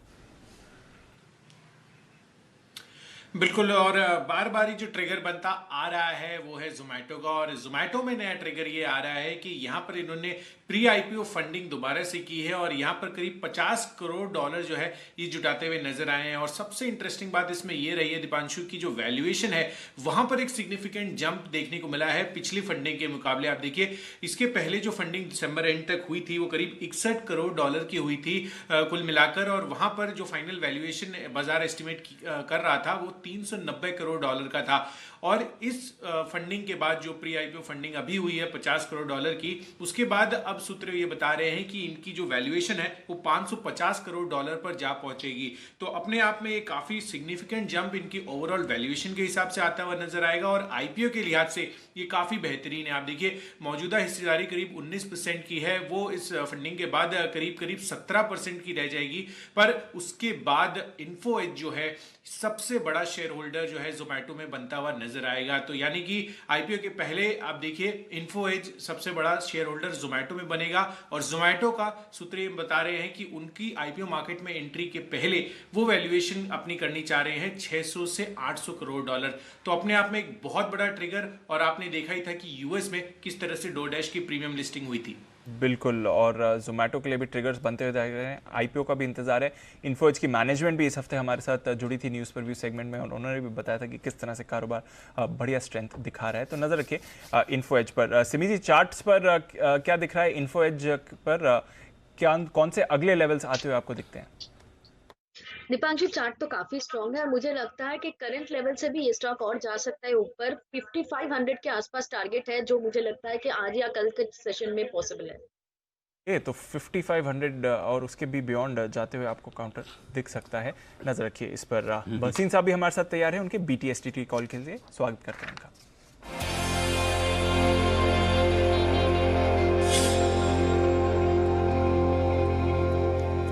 नमस्कार बसीन साहब, स्वागत है आपका। सर पहले तो एक बार आपसे अपडेट्स ले ली जाएं, उसके बाद फ्रेश कॉल्स। अपडेट सर आपको दिया था आईसीआईसीआई, प्रू, नेस्ले, आईजीएल तीनों बाय है और नेस्ले ने बहुत अच्छा रन दिया 17,900, लेकिन 18,250 का टारगेट है, बने रहिए। आपको अभी दिया डॉक्टर रेड्डी 5,035-40, वो 5,115 बिक गया। शॉर्ट टर्म ट्रेडर बुक कर सकता है, लेकिन इट इज हेडिंग टू 5,250। और दूसरा था एक्सिस और Jindal Steel. I am very bullish. I think Jindal Steel ने आपको बता दिया कि this is the time, prices are at an all time, are going to remain over here. तो उसकी volume growth are going to be very very strong. और साथ में जो उसका आयरन ओर का वो है, that is he is got enough reserves which is a very very big positive. अब आप कहें तो दो बायज हैं, दोनों कल के आपके BTSTT या वैल्यू पिक्स है। जी सर, दो बेहतरीन वैल्यू पिक्स सोमवार के लिए बताएं सर। तो पहला आएगा सर विप्रो, 447 448 में लीजिए, 438 का स्टॉप लॉस, 470 का टारगेट। और दूसरा होएगा again HCL Tech. I think technology is going to rush, 985 987 में लीजिए, 975 का स्टॉप लॉस है, 1015 से 1020 का टारगेट। दो आईटी स्टॉक्स पर बुलिश हैं बसीन साहब, और ये अब नया सेक्टर है जहां पर आपको करना है फोकस। विप्रो 447 448 के रेंज में थोड़ा नीचे आ जाए, वहां ले लीजिए। 438 438 का स्टॉप लॉस लगाइए, 470 का टारगेट। HCL टेक खरीदिए आप 985 987 985 987 लगभग वहीं पर ले सकते हैं। अभी 975 का स्टॉप लॉस है आपके लिए, 1015 1020 1015 1020 ये है आपके लिए लेवल जिसके लिए करनी है आपको खरीदारी। बहुत बहुत धन्यवाद वसीम साहब बेहतरीन पिक्स देने के लिए। तो आज भी वसीम साहब की तरफ से 3 3 6 और 2 8 बेहतरीन पिक्स आई हैं और इस कमज़ोर बाजार में खरीदारी की राय दी ताकि बाजार की रिकवरी में आप इनमें मुनाफा वसूली कर सके। तो ये है आपके लिए कुछ बेहतरीन पिक्स। बिल्कुल बढ़िया पिक्स आती हुई दिख रही हैं। जहाँ तक अच्छे तेज़ी वाले शेयर्स का सवाल है, गोल्ड लोन कंपनीज यहाँ पर भी एक्शन बनते हुए दिख रहा है। क्या एक्शन है और क्यों फोकस में रहनी चाहिए आपके लिए बताने के लिए तैयार है मानसी बताएं।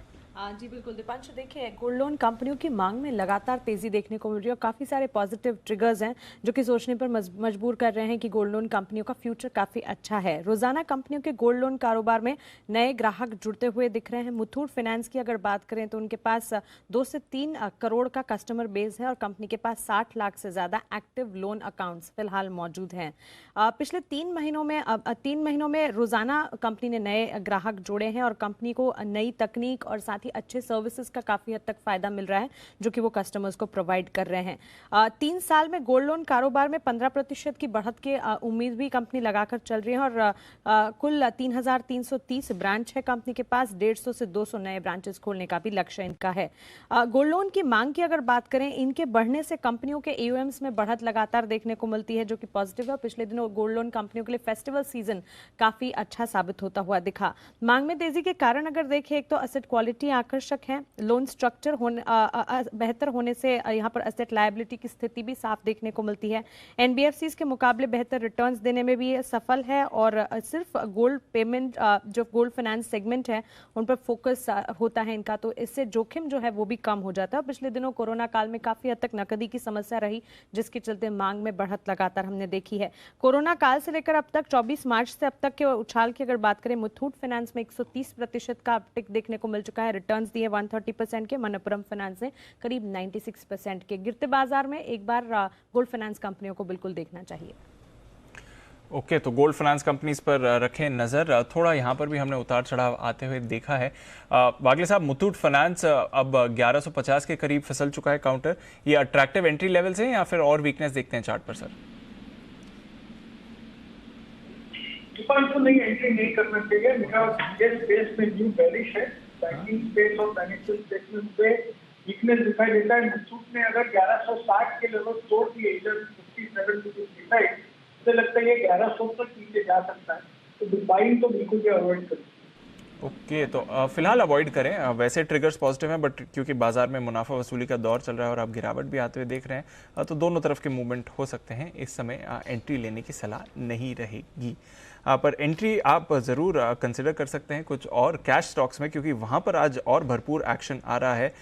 SBI कार्ड्स, इस पर नज़र डालिए। जिस तरह से तेज़ी बनी है, आज अच्छे एक्शन में है। नतीजों के बाद से हम देख ही रहे हैं कि दमदार एक्शन में ये स्टॉक रहा है। आज भी आप देखें तो 5-6% की तेज़ी आ रही है और लगातार आप देख रहे हैं कि कल हमारे एक्सपर्ट्स की तरफ से आपको यहाँ पर बढ़िया बाय कॉल्स भी मिली थी। कुणाल जी ने अपनी पिक ऑफ द डे में इसकी बात करी थी, साथ ही किरण जी भी इसे रेकमेंड करके गए थे और बाद में फिर और भी एक्शन बना था। कुणाल जी, SBI कार्ड्स दमदार एक्शन है सर, आपके टारगेट्स आ गए और अब क्या करना चाहिए चार्ट्स पर, ये बताएं।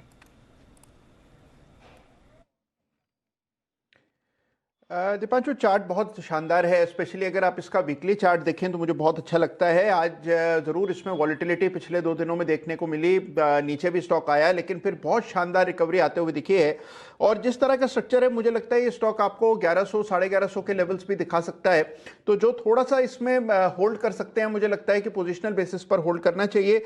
960-65 के आसपास एक स्टॉप लॉस रख करके होल्ड करें। इस स्टॉक में मुझे लगता है 1125-1150 के लेवल्स आएंगे। ओके, तो 1125-1150 के लेवल्स आएंगे। SBI कार्ड्स पर रखनी है नज़र। नतीजों के बाद आया ही ये दमदार एक्शन में और बढ़िया तेज़ी आपको ये दिखा रहा है काउंटर। तेज़ी की मूव्स आ रही हैं। मिंदा इंडस्ट्रीज़ में भी यहाँ पर आप देखें अच्छी उछाल आते हुए देखिए। ये स्टॉक भी एक्शन में है। कुणाल जी का एक और फेवरेट एवेन्यू सुपरमार्ट्स, यहाँ पर 5% का उछाल आपको आते हुए दिखा। इनका तो खराब मार्केट में भी इनके शेयर सारे चल रहे हैं सर। कुणाल जी, कभी ऐसा हुआ है कि आपकी NAV पिछले दिन के मुकाबले में नीचे आई हो?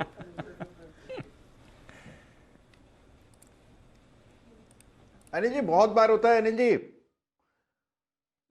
देखिए, अच्छा समय चल रहा है मार्केट के लिए। हाँ, मार्केट का पता नहीं, आपका तो चल रहा है वैसा, इसमें कोई डाउट नहीं। अच्छा, बस हमारी नज़र नहीं लगनी चाहिए बाकी, और हमारी नज़र नहीं लगे उसके लिए आपको पता है क्या करना है ना। आप आ ही रहे हो दिल्ली से 1 तारीख को मुंबई बजट के लिए, तो बस ऐसा कुछ काम करें कि अभी आजकल बंसल जी फ्लाइट में कितना वजन अलाउ है लाना ले जाना?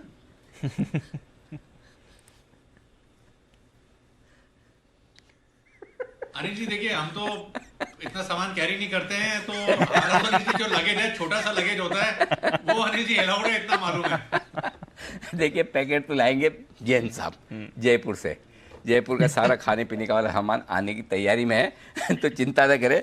तो चलिए, बजट का भी इंतजार रहेगा। बजट की पूरी तैयारियां जी बिजनेस पर हो चुकी है और 1 तारीख को बजट जब होगा तो हमारे सारे मेहमान एक साथ, लंबे साल भर बाद हम सब लोग एक साथ, साल भर से भी ज़्यादा, पिछले बजट पे मिले थे बस, उसके बाद फिर से मुलाकात होगी। तो इस बार की बजट कवरेज काफ़ी बड़ी, काफ़ी बेहतर और काफ़ी अलग तरीके की होगी और काफ़ी कुछ इंटरेस्टिंग भी होगा आपके लिए बजट पे। तो अच्छा लीजिए, कुणाल जी, आपके दोस्त बहुत अच्छे हैं एक्चुअली, मतलब ऐसे ऐसे आपने अच्छे दोस्त रखें कि आपको अलग से सेपरेट दुश्मन रखने की जरूरत नहीं है। देखिए, आशीष सर ने मैसेज कर दिया, देखिए एयर इंडिया से अगर आ रहे हैं कुणाल जी तो 25 किलो तक का बैगेज अलाउंस है, इंडिगो और विस्तारा से आ रहे हैं तो 15 किलो तक का वो सामान लेकर आ सकते हैं पूरे एक्सपर्ट्स के पैनल के लिए, ऐसा कुणाल जी ने कह दिया है। अब आप समझ ही गए होंगे। तो अरे जी देखिए, सुनिए, आशीष जी का मैसेज आ गया है मुझे। जी कुणाल जी। अरे जी, गर्मा गर्म छोले भटूरे ला रहा हूँ मैं। हाँ बस अब आइए ना। हाँ अरे जी, मैं और राकेश जी गर्मा गर्म छोले भटूरे बंधवा के लाएंगे बिल्कुल। तो आज 3:30 बजे इसी तरह की गर्मा गर्म मस्ती भी आपके लिए होने वाली है और शाम को 5 बजे एक स्पेशल शो है आपके लिए। बजट की बात निकली तो मैं बता दूं, प्री बजट शो, हमारे बजट पैनल के साथ में हम एक प्री बजट शो, और इस बार हमने बजट का टाइटल जो दिया है वो ग्रोथ की वैक्सीन, और इस ग्रोथ की वैक्सीन का फाइनल ट्रायल, फेज 1, 2, 3 ऐसे जो ट्रायल होते हैं ना, ये फाइनल ट्रायल है जहां हमारे सारे एक्सपर्ट्स बताएंगे। आज शाम को 5 बजे आपको लाइव शो होगा, मैं भी रहूँगा, और बताएंगे कि इस बजट से क्या उम्मीदें रखी जाए, क्या कुछ हो सकता है बजट में। टीपी ओसवाल साहब, अरुण गिरी, विजय मंत्री साहब और वरिंदर बंसल जी भी आ रहे हैं। वरिंदर बंसल जी तो पहुंच ही चुके होंगे, शायद ऑफिस में तो आ ही चुके होंगे, क्योंकि 3:30 बजे वो मस्ती की पाठशाला में भी हमारे साथ बैठने के लिए तैयार है। उसके बाद हम बजट की पाठशाला भी रिकॉर्ड करने वाले हैं, वो भी कोशिश करेंगे। तैयार हो गया रिकॉर्ड होने के बाद तो इसी वीकेंड पर चला देंगे, आपको दिखा देंगे, नहीं तो पक्का मंडे ट्यूसडे तो होना ही है। बिल्कुल। तो चलिए, बजट पे पूरा फुल फ्लेज कवरेज आपके लिए तैयार है जी बिजनेस पर इस वक्त। बिल्कुल। मिंदा ग्रुप स्टॉक्स में सर कुछ चल रहा है, मिंदा इंडस्ट्रीज, मिंदा कॉर्प, दोनों पर नज़र रखिए। अभी थोड़ी देर पहले मैं वहीं पर नज़र डाला था। ऑटो एंसिलरी में एक्शन है, पर अभी स्पाइक आया है, तो शायद कुछ डेवलपमेंट होते हुए दिख रहे हैं जिसकी वजह से आप यहाँ पर एक्शन बन रहे हैं। जैन साहब, क्या चल रहा है इन काउंटर्स में, जरा बताएं सर। मिंदा इंडस्ट्रीज, मिंदा कॉर्प, दोनों में से एक सडन स्पाइक आते हुए दिखा सर। नहीं, बिल्कुल। देखिए, जिस तरीके से कल टायर्स के स्टॉक्स में चाल आई है पिछले 2-3 दिनों से, जिस तरीके से ऑटो नंबर्स आए हैं और ऑटो के स्टॉक्स चल रहे हैं, तो सर्टेनली ऑटो इंसिलरी स्टॉक्स भी चल रही है। तभी मैंने कल जैन साहब के जेम्स में गैब्रियल, जो कि मैं पहले भी दिया हुआ था बट अच्छे लेवल पे था, तो भी मैंने वो स्टॉक को चुन के लाया था क्योंकि गैब्रियल बहुत अच्छे लेवल्स पे था। सो गैब्रियल है, मुंजाल शुआ है, मिंडा, ये सब कंपनियां, in fact Minda is a fantastic company fundamentally भी, और मुझे लगता है कि और भी अब जो ऑटो इंसिलरी स्टॉक्स में अच्छा काम करने वाले हैं। और मेनन बेरिंग्स है, मैंने काफी स्टॉक बहुत सारे स्टॉक्स रेकमेंड किए इस सेक्टर में से, टीवीएस, श्री चक्र है। So I think one should be very bullish on this stocks, क्योंकि सबसे बढ़िया बात है यहाँ पे वैल्यूएशन कंफर्ट भी अच्छा मिलता है और साथ में वैल्यू का भी कंफर्ट, क्योंकि बहुत ज्यादा अपसाइड नहीं देखा इन स्टॉक्स ने, काफी अच्छे खासे एक सस्ते लेवल्स पे चल रहे हैं। तो मार्केट्स की जो रिकवरी थीम है या वैक्सीन की थीम है, उसमें ये बहुत बड़ा रोल प्ले करेंगे। So paper stocks, auto ancillary stocks, hotel stocks, इन सब पे ध्यान देना चाहिए इन टाइप के मार्केट्स में और खरीदना चाहिए।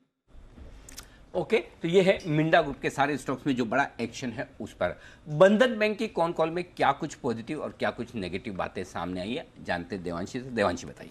बिल्कुल, आज देखिए जो पॉजिटिव्स बात होती हुई दिखी, हमने देखा था कि उनकी जो हाइलाइट्स आती हुई दिखी कि इनकी जो डिपॉजिट्स हैं, नेट इंटरेस्ट इनकम है, इसमें अच्छी बढ़त होती हुई दिखी थी। ऑपरेशनल नंबर्स बंधन बैंक के काफ़ी अच्छे थे इस तिमाही में।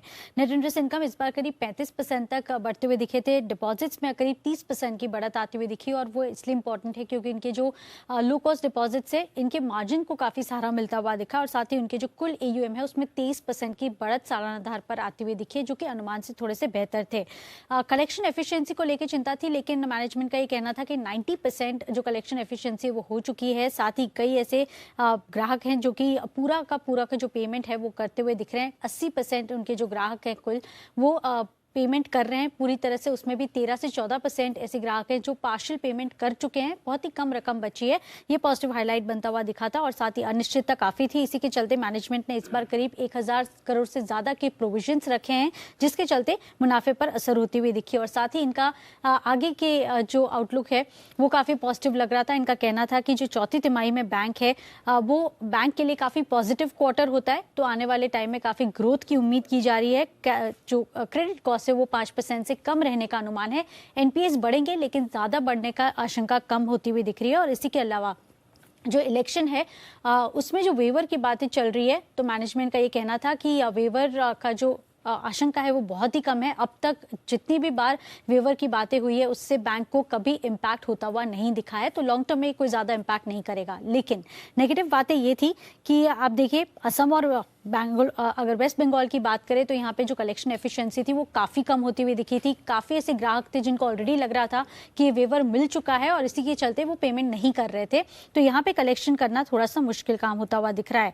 इसके अलावा बिना मॉनिटोरियम अगर आप देखें तो GNPAs करीब 7.1% पर आते हुए दिख रहे हैं, और रिकवरी अगर आप देखते हैं उसको इंक्लूड करते तो 3.5%। तो GNPAs के जो रेशियो है प्रोफोमा के, वो काफ़ी ज़्यादा बढ़ के आते हुए दिखे, और साथ ही जो नतीजा है एनालिस्ट की उम्मीदों से थोड़े से कम थे, और इसी के चलते सारे जो एनालिस्ट है, CLSA, नोमरा, इन सब ने अपने जो टारगेट्स हैं वो भी कम किए हैं। बिल्कुल, और हमने कमजोरी भी देखी और नतीजों के बाद तो एक बड़ा ब्रेकडाउन भी आया है। नजर रखें बंधन बैंक पर नजर रखें। अनिल जी की तरफ से एक बढ़िया कॉल तैयार है, बिगुल कल के 2000।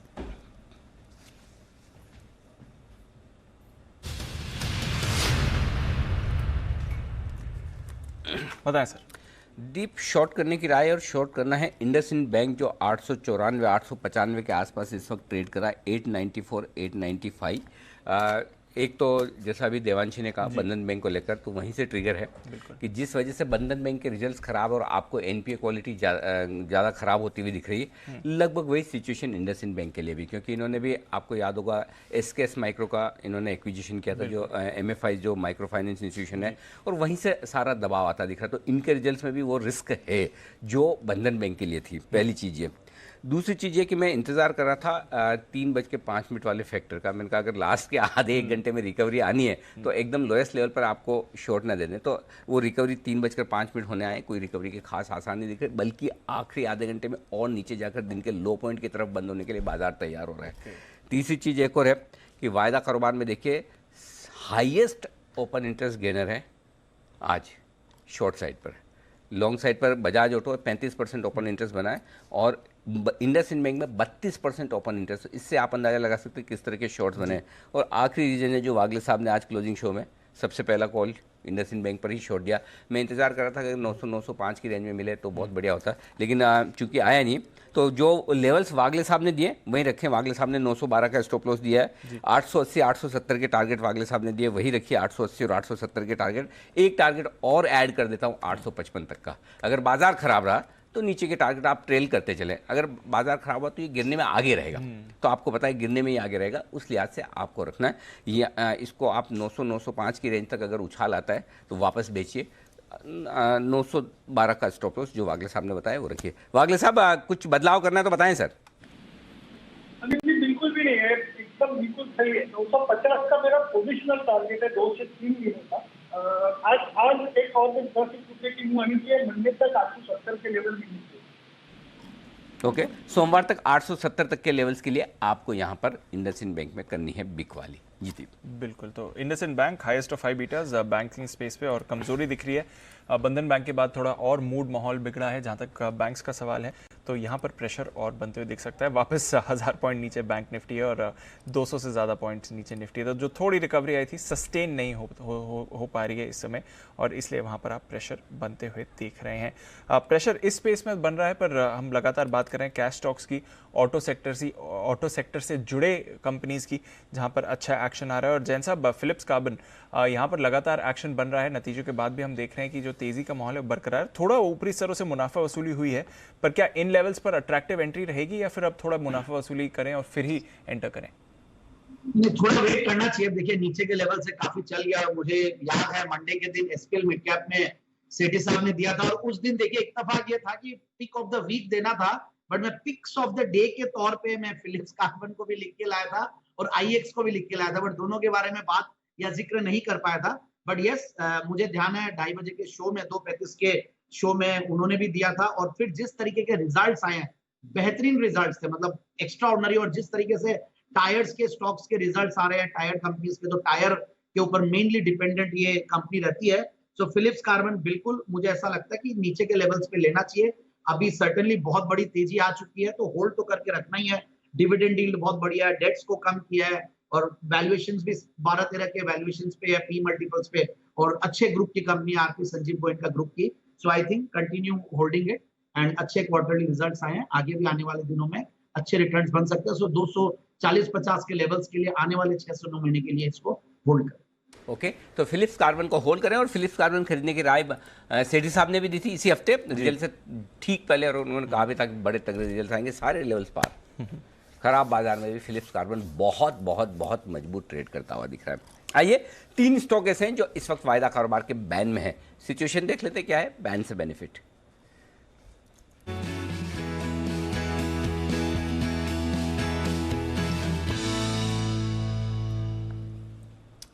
आशीष बाहर आएगा अब तो निकालो, इतना गिरने के बाद भी एक निकल रहा है आज काफी दिनों के बाद। नहीं, सेल तो निकलेगा नहीं, सेल नहीं निकलेगा। अभी भी 120% है मार्केट पोजीशन में।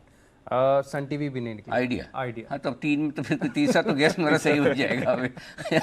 मतलब बहुत ही घटिया वाला गैस किया मैंने। सर सेल तो बना हुआ है पूरे। हाँ, सेल में तो 140-45% बनी थी ना, पिछली सीरीज में भी ऑलमोस्ट पूरी सीरीज सेल रहा था। करेक्ट।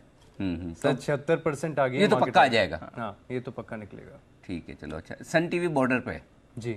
आज तो नहीं निकल रहा। आज नहीं निकल रहा। और कोई नया एंट्री? नई एंट्री में नाल्को का नाम आ रहा है, 99% हो गया मार्केट वाइड पोजीशन लिमिट। और एक और है पीएनबी, यहाँ पर भी देखे तो ऑलमोस्ट सिमिलर 99% है। अच्छा, तो ये दो स्टॉक ऐसे हैं जो बैन में आते हुए नजर आएंगे। नेल्को और पीएनबी दोनों ही बैन में आने की तैयारी में। अच्छा विश्वेश जी, ये जरा ये दोनों बैन में जो आ रहे हैं नेल्को और पीएनबी में, तो बैन में जाने के पहले, क्योंकि बैन में बाद में तो आप कुछ नई पोजीशन बना नहीं पाओगे, तो कोई शॉर्ट या लॉन्ग पोजीशन बनाने का इरादा रखते हैं आपकी? आज बैन में जाए उससे पहले पोजीशन बना के खड़े हो जाओ। देखिए मेरे हिसाब से अनिल जी, नेल्को में और सेल में और इनफैक्ट बैंक निफ्टी में आज टिपिकल पैटर्न है वो ये है कि इन सब में इंटरमीडिएट टॉप को टेस्ट करके फेल हो रहा है। तो आज नेल्को में डबल टॉप पैटर्न है, तो मुझे लगता है कि यहाँ पे 42 के टारगेट हो सकते हैं। तो यहाँ पे नेल्को में मुझे लगता है शॉर्ट करके जा सकते हो आप, प्योरली फ्रॉम द पर्सपेक्टिव कि शायद आने वाले दिनों में स्टॉक में और लिक्विडेशन होगा, बिकॉज नई पोजीशन तो नहीं बनेगी। तो मेरे हिसाब से नेल्को को शॉर्ट करके जा सकते हो, बिकॉज ओवरऑल मुझे लगता है मेटल स्टॉक्स में आज के दिन में बहुत अच्छी बिकवाली है, इवन टाटा स्टील में बिकवाली दिख रही है, तो डेफिनेटली नेल्को को शॉर्ट करके जा सकते हैं। ओके, तो नाल्को पर रखिए नज़र, बैन में आने की तैयारी में है पर शॉर्ट करके जा सकते हैं इसको। इस बीच अनिल जी बाजार में थोड़ा प्रेशर फिर से बनते हुए दिख रहा है सर, और बैंक निफ्टी तो 1000 पॉइंट नीचे है, निफ्टी भी थोड़ी जो अपनी रिकवरी थी वो सस्टेन 14,350 के बेहद करीब जाके आया है। 14,359 का लो है। मजा नहीं है दी, मजा नहीं आ रहा ना, स्ट्रेंथ अब तो नहीं दिख रही, ताकत है ही नहीं। 230 फैक्टर तो वैसे आप सुबह पूछ भी रहे थे, मैंने कहा अब 230 फैक्टर गया, अब वो वाली बात ही नहीं, अब दोनों तरफ वाला मामला है जी। ये दोनों तरफ वाला भी एक तरफा हो गया, एकदम ही एक तरफा है। इतना एक तरफा होगा ये नहीं पता था। तो चलिए ठीक है, अब जो है वो है। आइए कैश का ऑप्शन देने के लिए जय ठक्कर हैं तैयार, उनका करते हैं स्वागत बिगुल के साथ।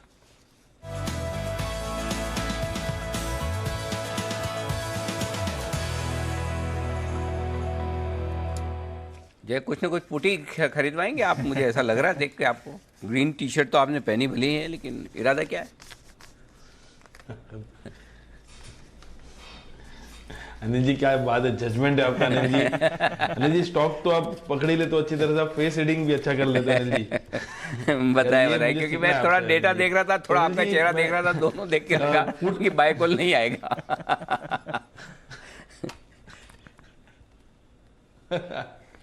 बिल्कुल अनिल जी 14,400 की स्ट्राइक का पुट ऑप्शन खरीदना है निफ्टी पर, जो करीब अभी आपको 147 के आसपास ट्रेड कर रहा है, वो मिलेगा 147 के आसपास। तो इसको लेकर चलना है। यहाँ पे नीचे हमें स्टॉप लॉस लगाना है 117 का, सो 147 पे लेना है। 117 का स्टॉप लॉस रहेगा। 14,400 के स्ट्राइक का put option.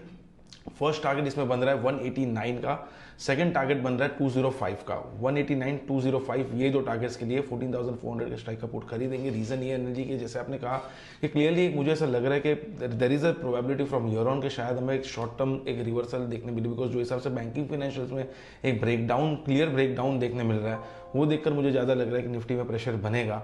And on the lower side में कहूँगा कि जो 14,400 के लेवल्स थे, इंपॉर्टेंट सपोर्ट लेवल्स, वो ब्रेक हो चुके हैं। और बैंक निफ्टी में 31,500 एक बहुत ही इंपॉर्टेंट मंथली लेवल पर 31,000 बेस बैंक निफ्टी में, वो देखने लायक रहेगा नेक्स्ट वीक में। अगर वो उसके नीचे भी बंद हुआ 31,200 के नीचे, तो मंथली डिग्री पर एक रिवर्सल हमें शायद देखने मिले।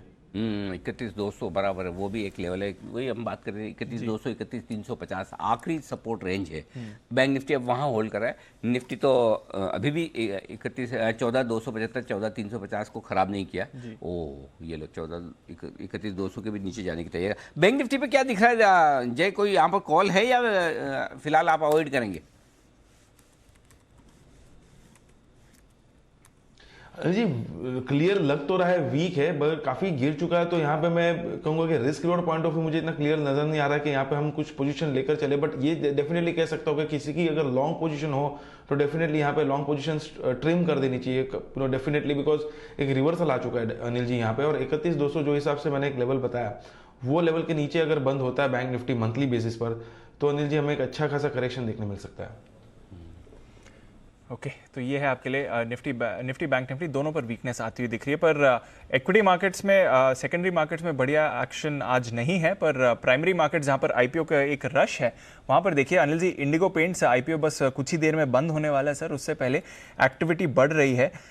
12 साढ़े 12 बजे तक 27 टाइम सब्सक्रिप्शन था, अब 100 टाइम्स इसने क्रॉस कर दिया सर। 103 टाइम्स सब्सक्रिप्शन हो चुका है इंडिगो पेंट्स आईपीओ का।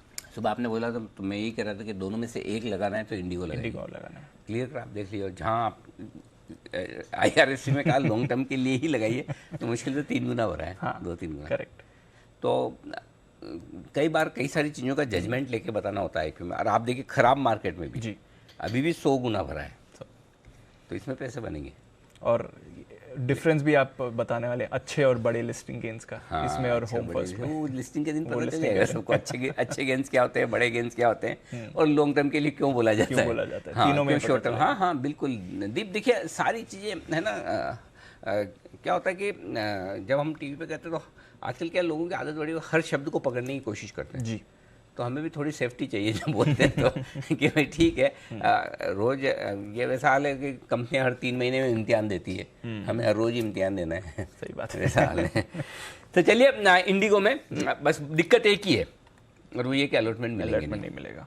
दिक्कत वही है। बिल्कुल सर, पर ठीक है, एक्शन भरपूर है पेंट स्टॉक्स में। आज हालांकि हमने देखा है थोड़ी मुनाफा वसूली है, जिस तरह से बाजार का एक्शन है। बाय द वे बायोकॉन और टूट रहा है, अब ये स्टॉक 11.5% नीचे आ गया, तो निचला 10% का सर्किट खुलने के बाद स्टॉक टूट रहा है। सेल 10% का सर्किट खुलने के बाद ये स्टॉक और टूट रहा है। सेल भी अब ऑलमोस्ट 11% नीचे, बायोकॉन 11.5% नीचे आते हुए दिख रहा है।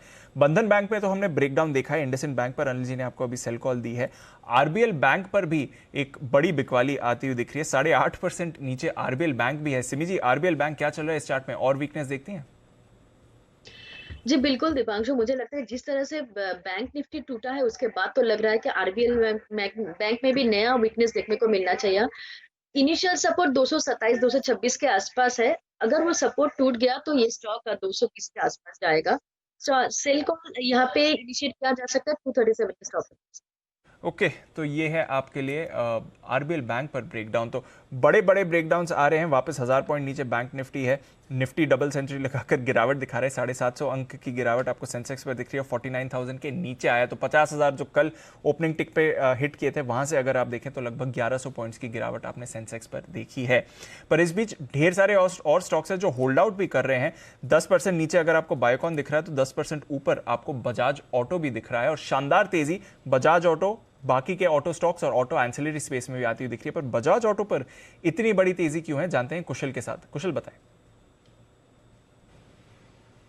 बिल्कुल, और शानदार नंबर्स जो हैं बजाज ऑटो ने रिपोर्ट किए हैं, और इसमें मैं आपको कुछ चुनिंदा जो फैक्ट्स एंड फिगर्स हैं वो बताता हूं। सबसे पहले आप देखिए Q3 में जो इनके एक्सपोर्ट वॉल्यूम्स आए हैं 6.87 लाख यूनिट्स का, ये रिकॉर्ड एक्सपोर्ट आंकड़ा आता हुआ नजर आया। इनफैक्ट इनका जो मुनाफे का फिगर है 1556 करोड़ रुपए का, वो भी एक नया रिकॉर्ड जो है कंपनी ने दर्ज किया है। इनफैक्ट साथ साथ अगर जो इनका प्रीमियम मोटरसाइकिल सेगमेंट अगर आप देखेंगे तो वहां पर जो मजबूत मांग है उसके संकेत लगातार जारी है। और यही नहीं, अगर आप घरेलू बाजार में इनका मार्केट शेयर देखें तो वो इस तिमाही में 17.5% से बढ़कर 18.6% हो गया है। तो काफी बेहतरीन संकेत जो है इनको 3 व्हीलर सेगमेंट से भी अब आते हुए नजर आ रहे हैं। जिस तरह से वैक्सीनेशन रोल आउट हुई है, तो इनका जो दूसरा सेगमेंट है 3 व्हीलर स्पेस का, वहां पर बेहतरीन तेजी जो है फिर से लौटती हुई नजर आ रही है। इनफैक्ट आगे के लिए जो है अगले 2 से 3 महीनों के लिए इनका जो ट्रिगर बन रहा है, जो ई स्कूटर की बुकिंग इन्होंने बंद कर दी थी चेतक की, वो वापस से रिज्यूम करते हुए दिख रहे हैं। इनफैक्ट जेपी मॉर्गन और मॉर्गन स्टैनली उन दोनों ने ओवरवेट रेटिंग के साथ 4400 के टारगेट्स दिए हैं। तो दोनों का ब्रोकरेज हाउसेस काफी बुलिश है इसमें। और यही नहीं, अगर आप देखें तो बजट में स्क्रैपेज पॉलिसी पहला है, ये हम बता ही रहे हैं आपको कितने टाइम से। इसके अलावा पीएलआई स्कीम और साथ साथ जीएसटी 2 व्हीलर्स पर उसको लेकर अगर कोई चर्चा होती है, उसको लेकर कोई कमेंट्री आती है, वो काफी पॉजिटिव रह सकती है। और अगर आप वैल्यूएशंस के हिसाब से भी बात करेंगे तो बजाज ऑटो और हीरो मोटोकॉर्प, ये दोनों स्टॉक्स आप देखिए ऑलमोस्ट 23 से 25 के पी पर ट्रेड कर रहे हैं, जबकि निफ्टी आप देखिए ऑलमोस्ट 40 के पी पे। तो कहीं ना कहीं वैल्यूएशंस भी काफी ज्यादा अट्रैक्टिव दिख रहे हैं अभी भी। वैल्यूएशंस काफ़ी अट्रैक्टिव हैं। और आज सुबह तो सिमी जी आपने ज़बरदस्त कॉल दी थी इस काउंटर पर मॉर्निंग में अपने नॉन स्टॉप शेयर्स में, वहां से टारगेट्स आए, टारगेट्स के भी काफ़ी ऊपर गया। अब 4100 पर बजाज ऑटो के साथ क्या करना चाहिए सिमी जी? अगर किसी के पास अभी भी है तो मुझे लगता है कि पोजीशन को नेक्स्ट वीक के लिए होल्ड करना चाहिए। अच्छा रेटिंग्स भी आ रहा है, रिजल्ट इतना अच्छा है तो होल्ड करके चलना चाहिए। होल्ड करके चलें। कोई अगले टारगेट जो आप रेकमेंड करेंगी? देखिए मेरा टारगेट 44,000 से 4100 का था, वो तो आ चुका है। अब नया टारगेट के लिए हो सकता है कि 4400 तक भी ये जा सकता है, तो इसके लिए एक ट्रेलिंग स्टॉप लॉस मेंटेन करना पड़ेगा 3900 का क्लोजिंग बेसिस। ओके, तो क्लोजिंग बेसिस पर 3900 का स्टॉप लॉस है, थोड़ा दूर है, तो आप अपने रिस्क के हिसाब से ट्रेल करें उसको, पर डेफिनेटली अगर चाहें तो थोड़ा मुनाफा बुक कर सकते हैं या फिर कैरी फॉरवर्ड भी करें इस पोजीशन को। शानदार तेजी बजाज ऑटो में आती हुई दिख रही है। पर एक जगह जहां ऑटो स्टॉक्स में अच्छी तेजी, आज मेटल शेयर्स में हमने बड़ा ब्रेकडाउन आते हुए देखा है। ऑफकोर्स सेल में तो एक बड़ा ब्रेकडाउन आ ही रहा है, पर इसके अलावा अक्रॉस द मेटल स्पेस हमने कमजोरी देखी और पिछले कुछ दिनों से भी थोड़ी सॉफ्टनेस इस स्पेस पर बनी हुई है। क्यों मेटल शेयर्स में वीकनेस आ रही है, जानते हैं आशीष के साथ। आशीष, बताएं क्या चल रहा है यहाँ पर। दीपांशु, देखिए स्टील की कीमतों में गिरावट के संकेत आ रहे हैं, लेकिन अभी फिलहाल भारतीय बाजारों से नहीं, चाइना से आ रहे हैं। और इनफैक्ट जो ग्रीन शूट्स भी सबसे पहले विजिबल हुए थे वो चाइना से ही हुए थे। अब कंटिन्यूस अप ट्रेंड के बाद कहीं ना कहीं आप देखें कि सुस्ती के संकेत सामने आ रहे हैं। दरअसल अगर आप देखें तो दिसंबर महीने के जो उत्पादन आंकड़े आए हैं, वहाँ पर जो टोटल उत्पादन है उसमें 13% की बढ़त देखने को मिली, यानी जो सप्लाई है वो अतिरिक्त वहाँ पर देखने को मिलेगी। इसके अलावा अगर आप देखें तो वहाँ पर कुछ ऐसी भी रिपोर्ट्स आ रही हैं कि चाइना में जो इन्वेंट्री लेवल्स हैं स्टील की, मेटल्स की, उनमें एक इजाफा देखने को मिला है, क्योंकि वहाँ पर अगर आप जैसे देखें कि चाइनीज़ न्यू ईयर की तैयारी हो रही है, जिसके चलते काफ़ी ज़्यादा लोग छुट्टी पर जाएंगे, तो मांग को लेकर कहीं ना कहीं थोड़ा सा शॉर्ट टर्म के लिए स्लो डाउन एक्सपेक्ट किया जा रहा है, जिसके चलते आप देखें कि वहाँ पर जो कीमतें हैं अब ये माना जा रहा है कि यहाँ से फर्दर इंक्रीज नहीं होगा और हल्की सी गिरावट देखने को मिल सकती है। और इनफैक्ट भारतीय बाजारों में भी अगर आप देखें तो जो स्टील की कीमतों में लगातार 7 महीने से एक बढ़िया तेज़ी देखने को मिली थी, 5 साल के उच्चतम स्तर पर पहुँच गई स्टील की कीमतें, उससे सब खुश नहीं है। थोड़े दिन पहले हमने आपको खबर बताई थी कि केंद्र मंत्री नितिन गडकरी जी ने भी पीएमओ को खत लिखकर ये कहा था कि स्टील की जो कीमतें लगातार बढ़ रही हैं उसके चलते कंस्ट्रक्शन लागत बढ़ रही है, पूरा रियल एस्टेट सेक्टर भी कह रहा है, और इनफैक्ट ऑटो सेक्टर भी अगर आप देखें तो कंप्लेन कर रहा है कि कीमतें इतनी ज़्यादा बढ़ गई कि उनके जो बिजनेस है उसके ऊपर एक असर देखने को मिल रहा है, जिसके चलते आप देखें कि अच्छी खासी तेज़ी के बाद अब ना कहीं एक सुस्ती या फिर आप ये कह लीजिए कि थोड़ी सी गिरावट के संकेत आ रहे हैं, जिसके चलते अक्रॉस मेटल स्टॉक्स और सबसे ज़्यादा स्टील स्टॉक्स में गिरावट देखने को मिल रही है। बिल्कुल, तो अक्रॉस मेटल्स और स्पेशली स्टील स्टॉक्स में आप गिरावट देख रहे हैं। जैन साहब, थोड़ी और वीकनेस आ सकती है इन लेवल से, जिस तरह से चाइना में अब सॉफ्टनेस के संकेत आ रहे हैं और ऑफकोर्स चाइनीज न्यू ईयर है तो एक हफ्ते की छुट्टी भी होने वाली है। थोड़े और सॉफ्टनेस एक्सपेक्ट करें या फिर अब बाजार एडजस्ट कर लेगा करंट लेवल्स पर इसको? हाँ, देखिए इतनी बड़ी रैली आई है नीचे के लेवल से, और स्टील में तो जिस तरीके की प्राइसेस में इंक्रीमेंट आया है, मतलब हम क्या मार्केट्स और गोल्ड और इनको देखते रहते हैं, बट स्टील में भी जबरदस्त तरीके से माहौल बना था, और China factor was one of the biggest factors. और वहां पे जब ये न्यू ईयर्स वगैरह आती है तो वाकई में पूरा एकदम लल हो जाता है, और उसके पहले बेस मेटल्स हो या फेरस मेटल्स हो, सब में ये इम्पैक्ट आता है। सो मैं यही कहूंगा कि बहुत अभी भी पैनिक नहीं करना चाहिए, क्योंकि जिस तरीके से ऑटो के नंबर्स आए हैं और जिस तरीके से ऑटो की डिमांड और ये सब बढ़ने वाली है, तो ये स्टील वगैरह का भी कंजम्पशन बढ़ेगा। और देखते हैं कि इंडिया में भी इंफ्रा स्पेस में अगर सरकार कोई ना कोई बजट में, मुझे लगता है ये सबसे ज्यादा अगर पुश रहेगा तो इंफ्रा पुश ही रहेगा, तो देखते हैं। और बाकी China factor certainly works when it comes to steel and all. So एक बार नरमी आना, एक प्रॉफिट बुकिंग या करेक्शन बोल लीजिए, बट मुझे नहीं लगता कि it is end of the rally of steel and the metals. बिल्कुल, तो एंड ऑफ रैली नहीं है बट करेक्शन है, प्रॉफिट बुकिंग है, वो एक बात है। पर साइंट, जिसके बारे में अभी हम जैन साहब से बात कर रहे थे, सुबह सचित जी भी इसके बारे में बात करके गए थे, 20% का सर्किट इस काउंटर पर लगते हुए दिख रहा है, और लगातार दूसरे दिन जेके टायर यहाँ पर भी आपको 20% का सर्किट लगते हुए दिख रहा है। तो शानदार तेजी साइंट में नतीजों के दम पर आती हुई, बट लगातार बढ़िया तेजी आपको जेके टायर दिखा रहा है। अब तो लगभग 60-65% की तेजी पिछले 5 दिनों में आपने जेके टायर में आती हुई दिख रही है। तो साइंट, जेके टायर दोनों के दोनों कैश मार्केट से बेहद एक्टिव होते हुए दिख रहे हैं। इस बीच जय की तरफ से एक कॉल तैयार है, बिगुल जय के जैकपॉट।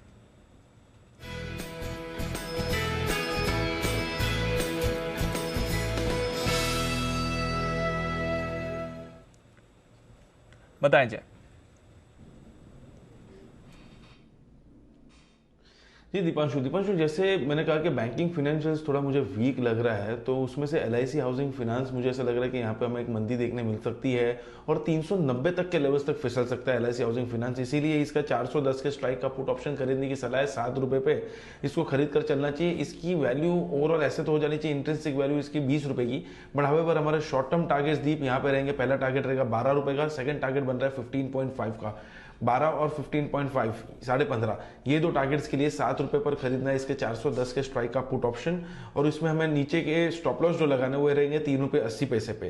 दीप, ये जो बाउंस हमें देखने मिला था LIC हाउसिंग फाइनेंस में पिछले कुछ दिनों पहले, अगर आप देखें तो एक फॉल आया था और फिर 2-3 दिन तक जो बाउंस आया वो 3 वेव करेक्टिव राइज ही था और फिर से इंडिकेटर्स में एक सेल क्रॉसओवर देखने मिल रहा है। तो इसलिए मेरे इसके चैनल टारगेट्स जो नीचे की तरफ आ रहे हैं वो 390 के आ रहे हैं। ओके, 410 वाला पुट खरीदिए LIC हाउसिंग का, ये है राय जय की तरफ से। सुमित जी का सुपर हिट और उसके बाद विश्वेश जी भी तैयार है, तो सुमित जी के लिए बिगुल।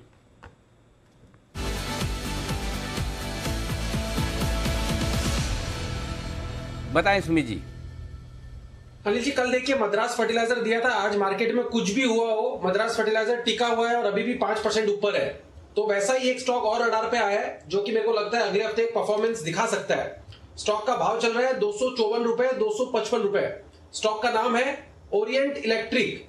स्टॉक का नाम है ओरिएंट इलेक्ट्रिक, जो कि 255 के आसपास स्टॉक अभी ट्रेड कर रहा है। स्टॉक के अंदर अनिल जी पिछले एक साल का हाई ब्रेक हो रहा है, यानी ऑलमोस्ट मार्च के 2020 के हाई ब्रेक हो रहे हैं। आज स्टॉक के अंदर 9 से 10 लाख शेयर्स का वॉल्यूम देखने को मिल रहा है और प्राइस एक्शन बहुत पॉजिटिव और ब्रेकआउट वाला मूव देखने को मिल रहा है। तो ऐसा लग रहा है कि ये स्टॉक के अंदर यहां से ऊपर में 270 रुपए से लेके 280 रुपए तक का अपसाइड मूव ओरिएंट इलेक्ट्रिक के अंदर देखने को मिल सकता है। तो ये स्टॉक के अंदर खरीदारी करके चले। नीचे में स्टॉप लॉस लगाए 240 रुपए, 241 रुपए, ऊपर में 270, 280 रुपए तक के लेवल ओरिएंट इलेक्ट्रिक के अंदर देखने को मिल सकते हैं। ओके, ओरिएंट इलेक्ट्रिक 259 के आसपास ये चल रहा है, यहाँ पर करें आप खरीदारी 270 से 280 तक के टारगेट के लिए। ये राय सुमित जी के लिए। विश्वेश जी के लिए बिगुल, विश्वेश का विशेष।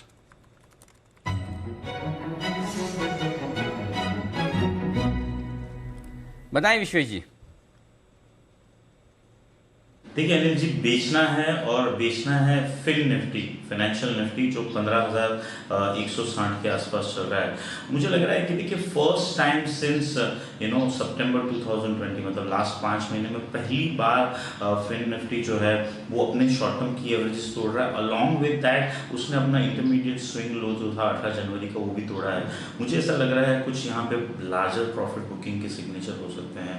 तो बैंक निफ्टी सुबह हमने शॉर्ट किया था हमारे टेलीग्राम चैनल पे। मुझे ऐसा लग रहा है जिस हिसाब से अब ब्रेकडाउन आ रहा है यहाँ पे फाइनेंशियल निफ्टी शॉर्ट करना चाहिए। 15,400 के स्टॉप लॉस से फाइनेंशियल निफ्टी शॉर्ट करे। 14,900, 14,600 और 14,400 ये 3 टारगेट रहेंगे। और एक चीज मैं बता दूं कि फाइनेंशियल निफ्टी में जो ब्रेकडाउन है वो मेरे हिसाब से एक बड़ा ब्रेकडाउन हो सकता है, क्योंकि इसमें नेगेटिव डाइवर्जेंस डेली चार्ट पे बहुत ज्यादा है। आज फॉर द फर्स्ट टाइम हम second time consecutive weekly negative close दे रहे हैं। तो मुझे लग रहा है कि फाइनेंशियल निफ्टी यहाँ पे बेच के जाना चाहिए।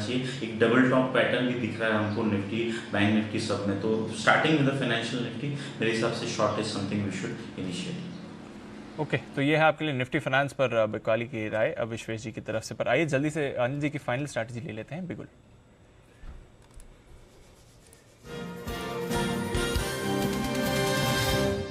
सर, लग रहा है आज भारतीय बाजारों को देखकर ग्लोबल मार्केट्स भी वीक हो रहे हैं, क्योंकि अब डाउ 250 पॉइंट्स नीचे है। डाउ फ्यूचर्स और नैस्डैक फ्यूचर्स भी आधे % की गिरावट आपको दिखा रहा है और यूरोप में भी बिकवाली बढ़ रही है। 1% से ज़्यादा यूरोप के बाजार भी गिर रहे हैं। बताएं सर, क्या करके जाएं? डेज लो पर क्लोजिंग हो रही है। नहीं बनता है, मतलब लेना तो नहीं बनता है दीप इन लेवल्स पर भी। और इसीलिए हम बोल रहे थे कि आज कहीं रिकवरी के संकेत है नहीं। और 14,350 के बिल्कुल मेक और ब्रेक लेवल के नज़दीक निफ्टी बंद हो रहा है और बैंक निफ्टी 31,200 के नीचे बंद हो रहा है। तो मुझे कंफर्ट नहीं है।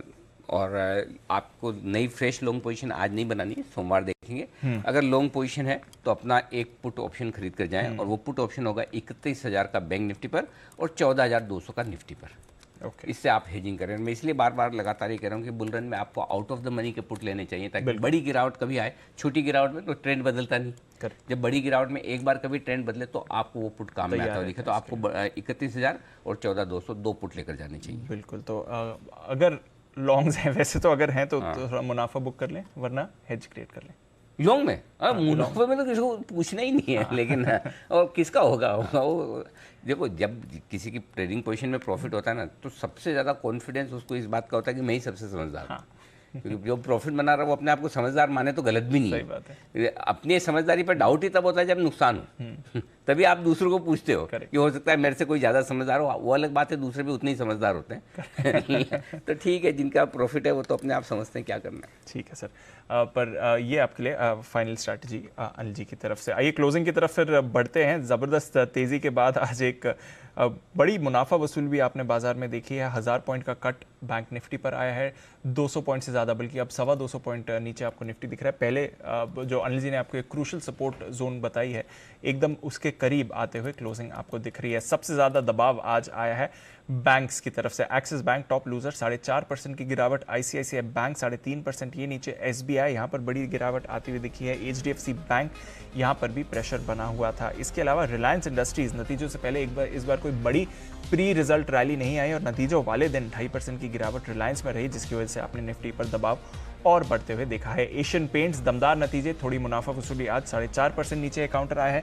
JSW स्टील नतीजों से पहले इसमें भी वीकनेस। हिंडाल्को यहाँ पर भी गिरावट और इंडसइंड बैंक, जहाँ पर अनिल जी आपको बिकवाली की राय देकर गए हैं, यहाँ पर भी आपने 3% की गिरावट देखी है। सिर्फ 10 निफ्टी स्टॉक्स पॉजिटिव रहे, सारे के सारे और लगभग सारे के सारे ऑटोस ही थे। बजाज ऑटो टॉप गेनर, 11% का उछाल, कल आए थे दमदार नतीजे और वहां से देखिए जबरदस्त तेजी। हीरो मोटोकॉर्प 10 करोड़ यूनिट्स इन्होंने अब प्रोड्यूस कर दी हैं, बड़ा माइलस्टोन कंपनी के लिए, नए हाई पर 3.5% ऊपर। आइशर मोटर्स अच्छी खरीदारी यहाँ पर भी आती हुई दिखी और टाटा मोटर्स शुरुआत काफी मजबूत हुई थी, एंडिंग में एकदम फ्लैट क्लोज हो रहा है, पर HUL में खरीदारी आई जिससे थोड़ा आपको डाउनसाइड सपोर्ट जरूर मिला है बाजार पर। वायदा कारोबार की बात करें तो बायोकॉन बड़ा ब्रेकडाउन आते हुए बायोलॉजिक डिवीजन के MD ने करा है रिजाइन, डिफरेंसेस साइड करे हैं, प्रोफेशनल डिफरेंसेस हमने देखा है 11.5% का गिरावट। सेल वायदा कारोबार के बैन में बड़ी गिरावट यहाँ पर भी। 1000 पॉइंट नीचे sir provisional closing bank Nifty की आती हुई दिख रही है और निफ्टी भी 225 पॉइंट नीचे। बिल्कुल, लंबे समय बाद एक साइजेबल करेक्शन इंट्राडे में देखने को मिला है। मुझे याद है जब 13,700 से जब निफ्टी गिरा था उस दिन 13,113 के आसपास, वो दिन एक बड़ा करेक्शन था। उस दिन निफ्टी में बड़ा था, आज बैंक निफ्टी में बड़ा करेक्शन है 1000 पॉइंट का। प्रोविजनल क्लोजिंग 21 तारीख के बाद, यस 21 दिसंबर के बाद का बड़ा करेक्शन, नए साल का पहला बड़ा करेक्शन ये कह सकते हैं। लेकिन शाम 4:30 बजे आपके लिए एक विशेष शो आने की तैयारी में, और वो है बाजार का टॉप। अगर आपने मिस किया है तो, और इस तरह के कमजोर बाजार में अगर आपका कॉन्फिडेंस बढ़ाने की जरूरत है तो बाजार का टॉप कब, कहाँ, कैसे, ये शो हम आज शाम 4:30 बजे फिर से आपके लिए करेंगे। शो वही है, अगर आप पहले देख चुके ना देखना चाहें तो कोई बात नहीं, रिपीट है, ऐसा ना सोचें कि कुछ नया बन रहा है। वही शो है जो हम फिर से आपको दिखाने वाले हैं। और साथ ही बजट में इकोनॉमी के साथ ही आम आदमी को ग्रोथ की वैक्सीन मिलेगी, यानी टैक्स और निवेश के मोर्चे पर राहत कितनी मिलेगी और इस बार का बजट आपके लिए कितनी खुशियां लेकर आएगा। इन्हीं मुद्दों पर होगा आज बजट का फाइनल ट्रायल 5 बजे।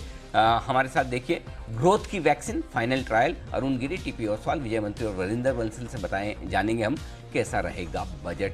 तो ये शो मैं लाइव आपके साथ में करने वाला हूँ।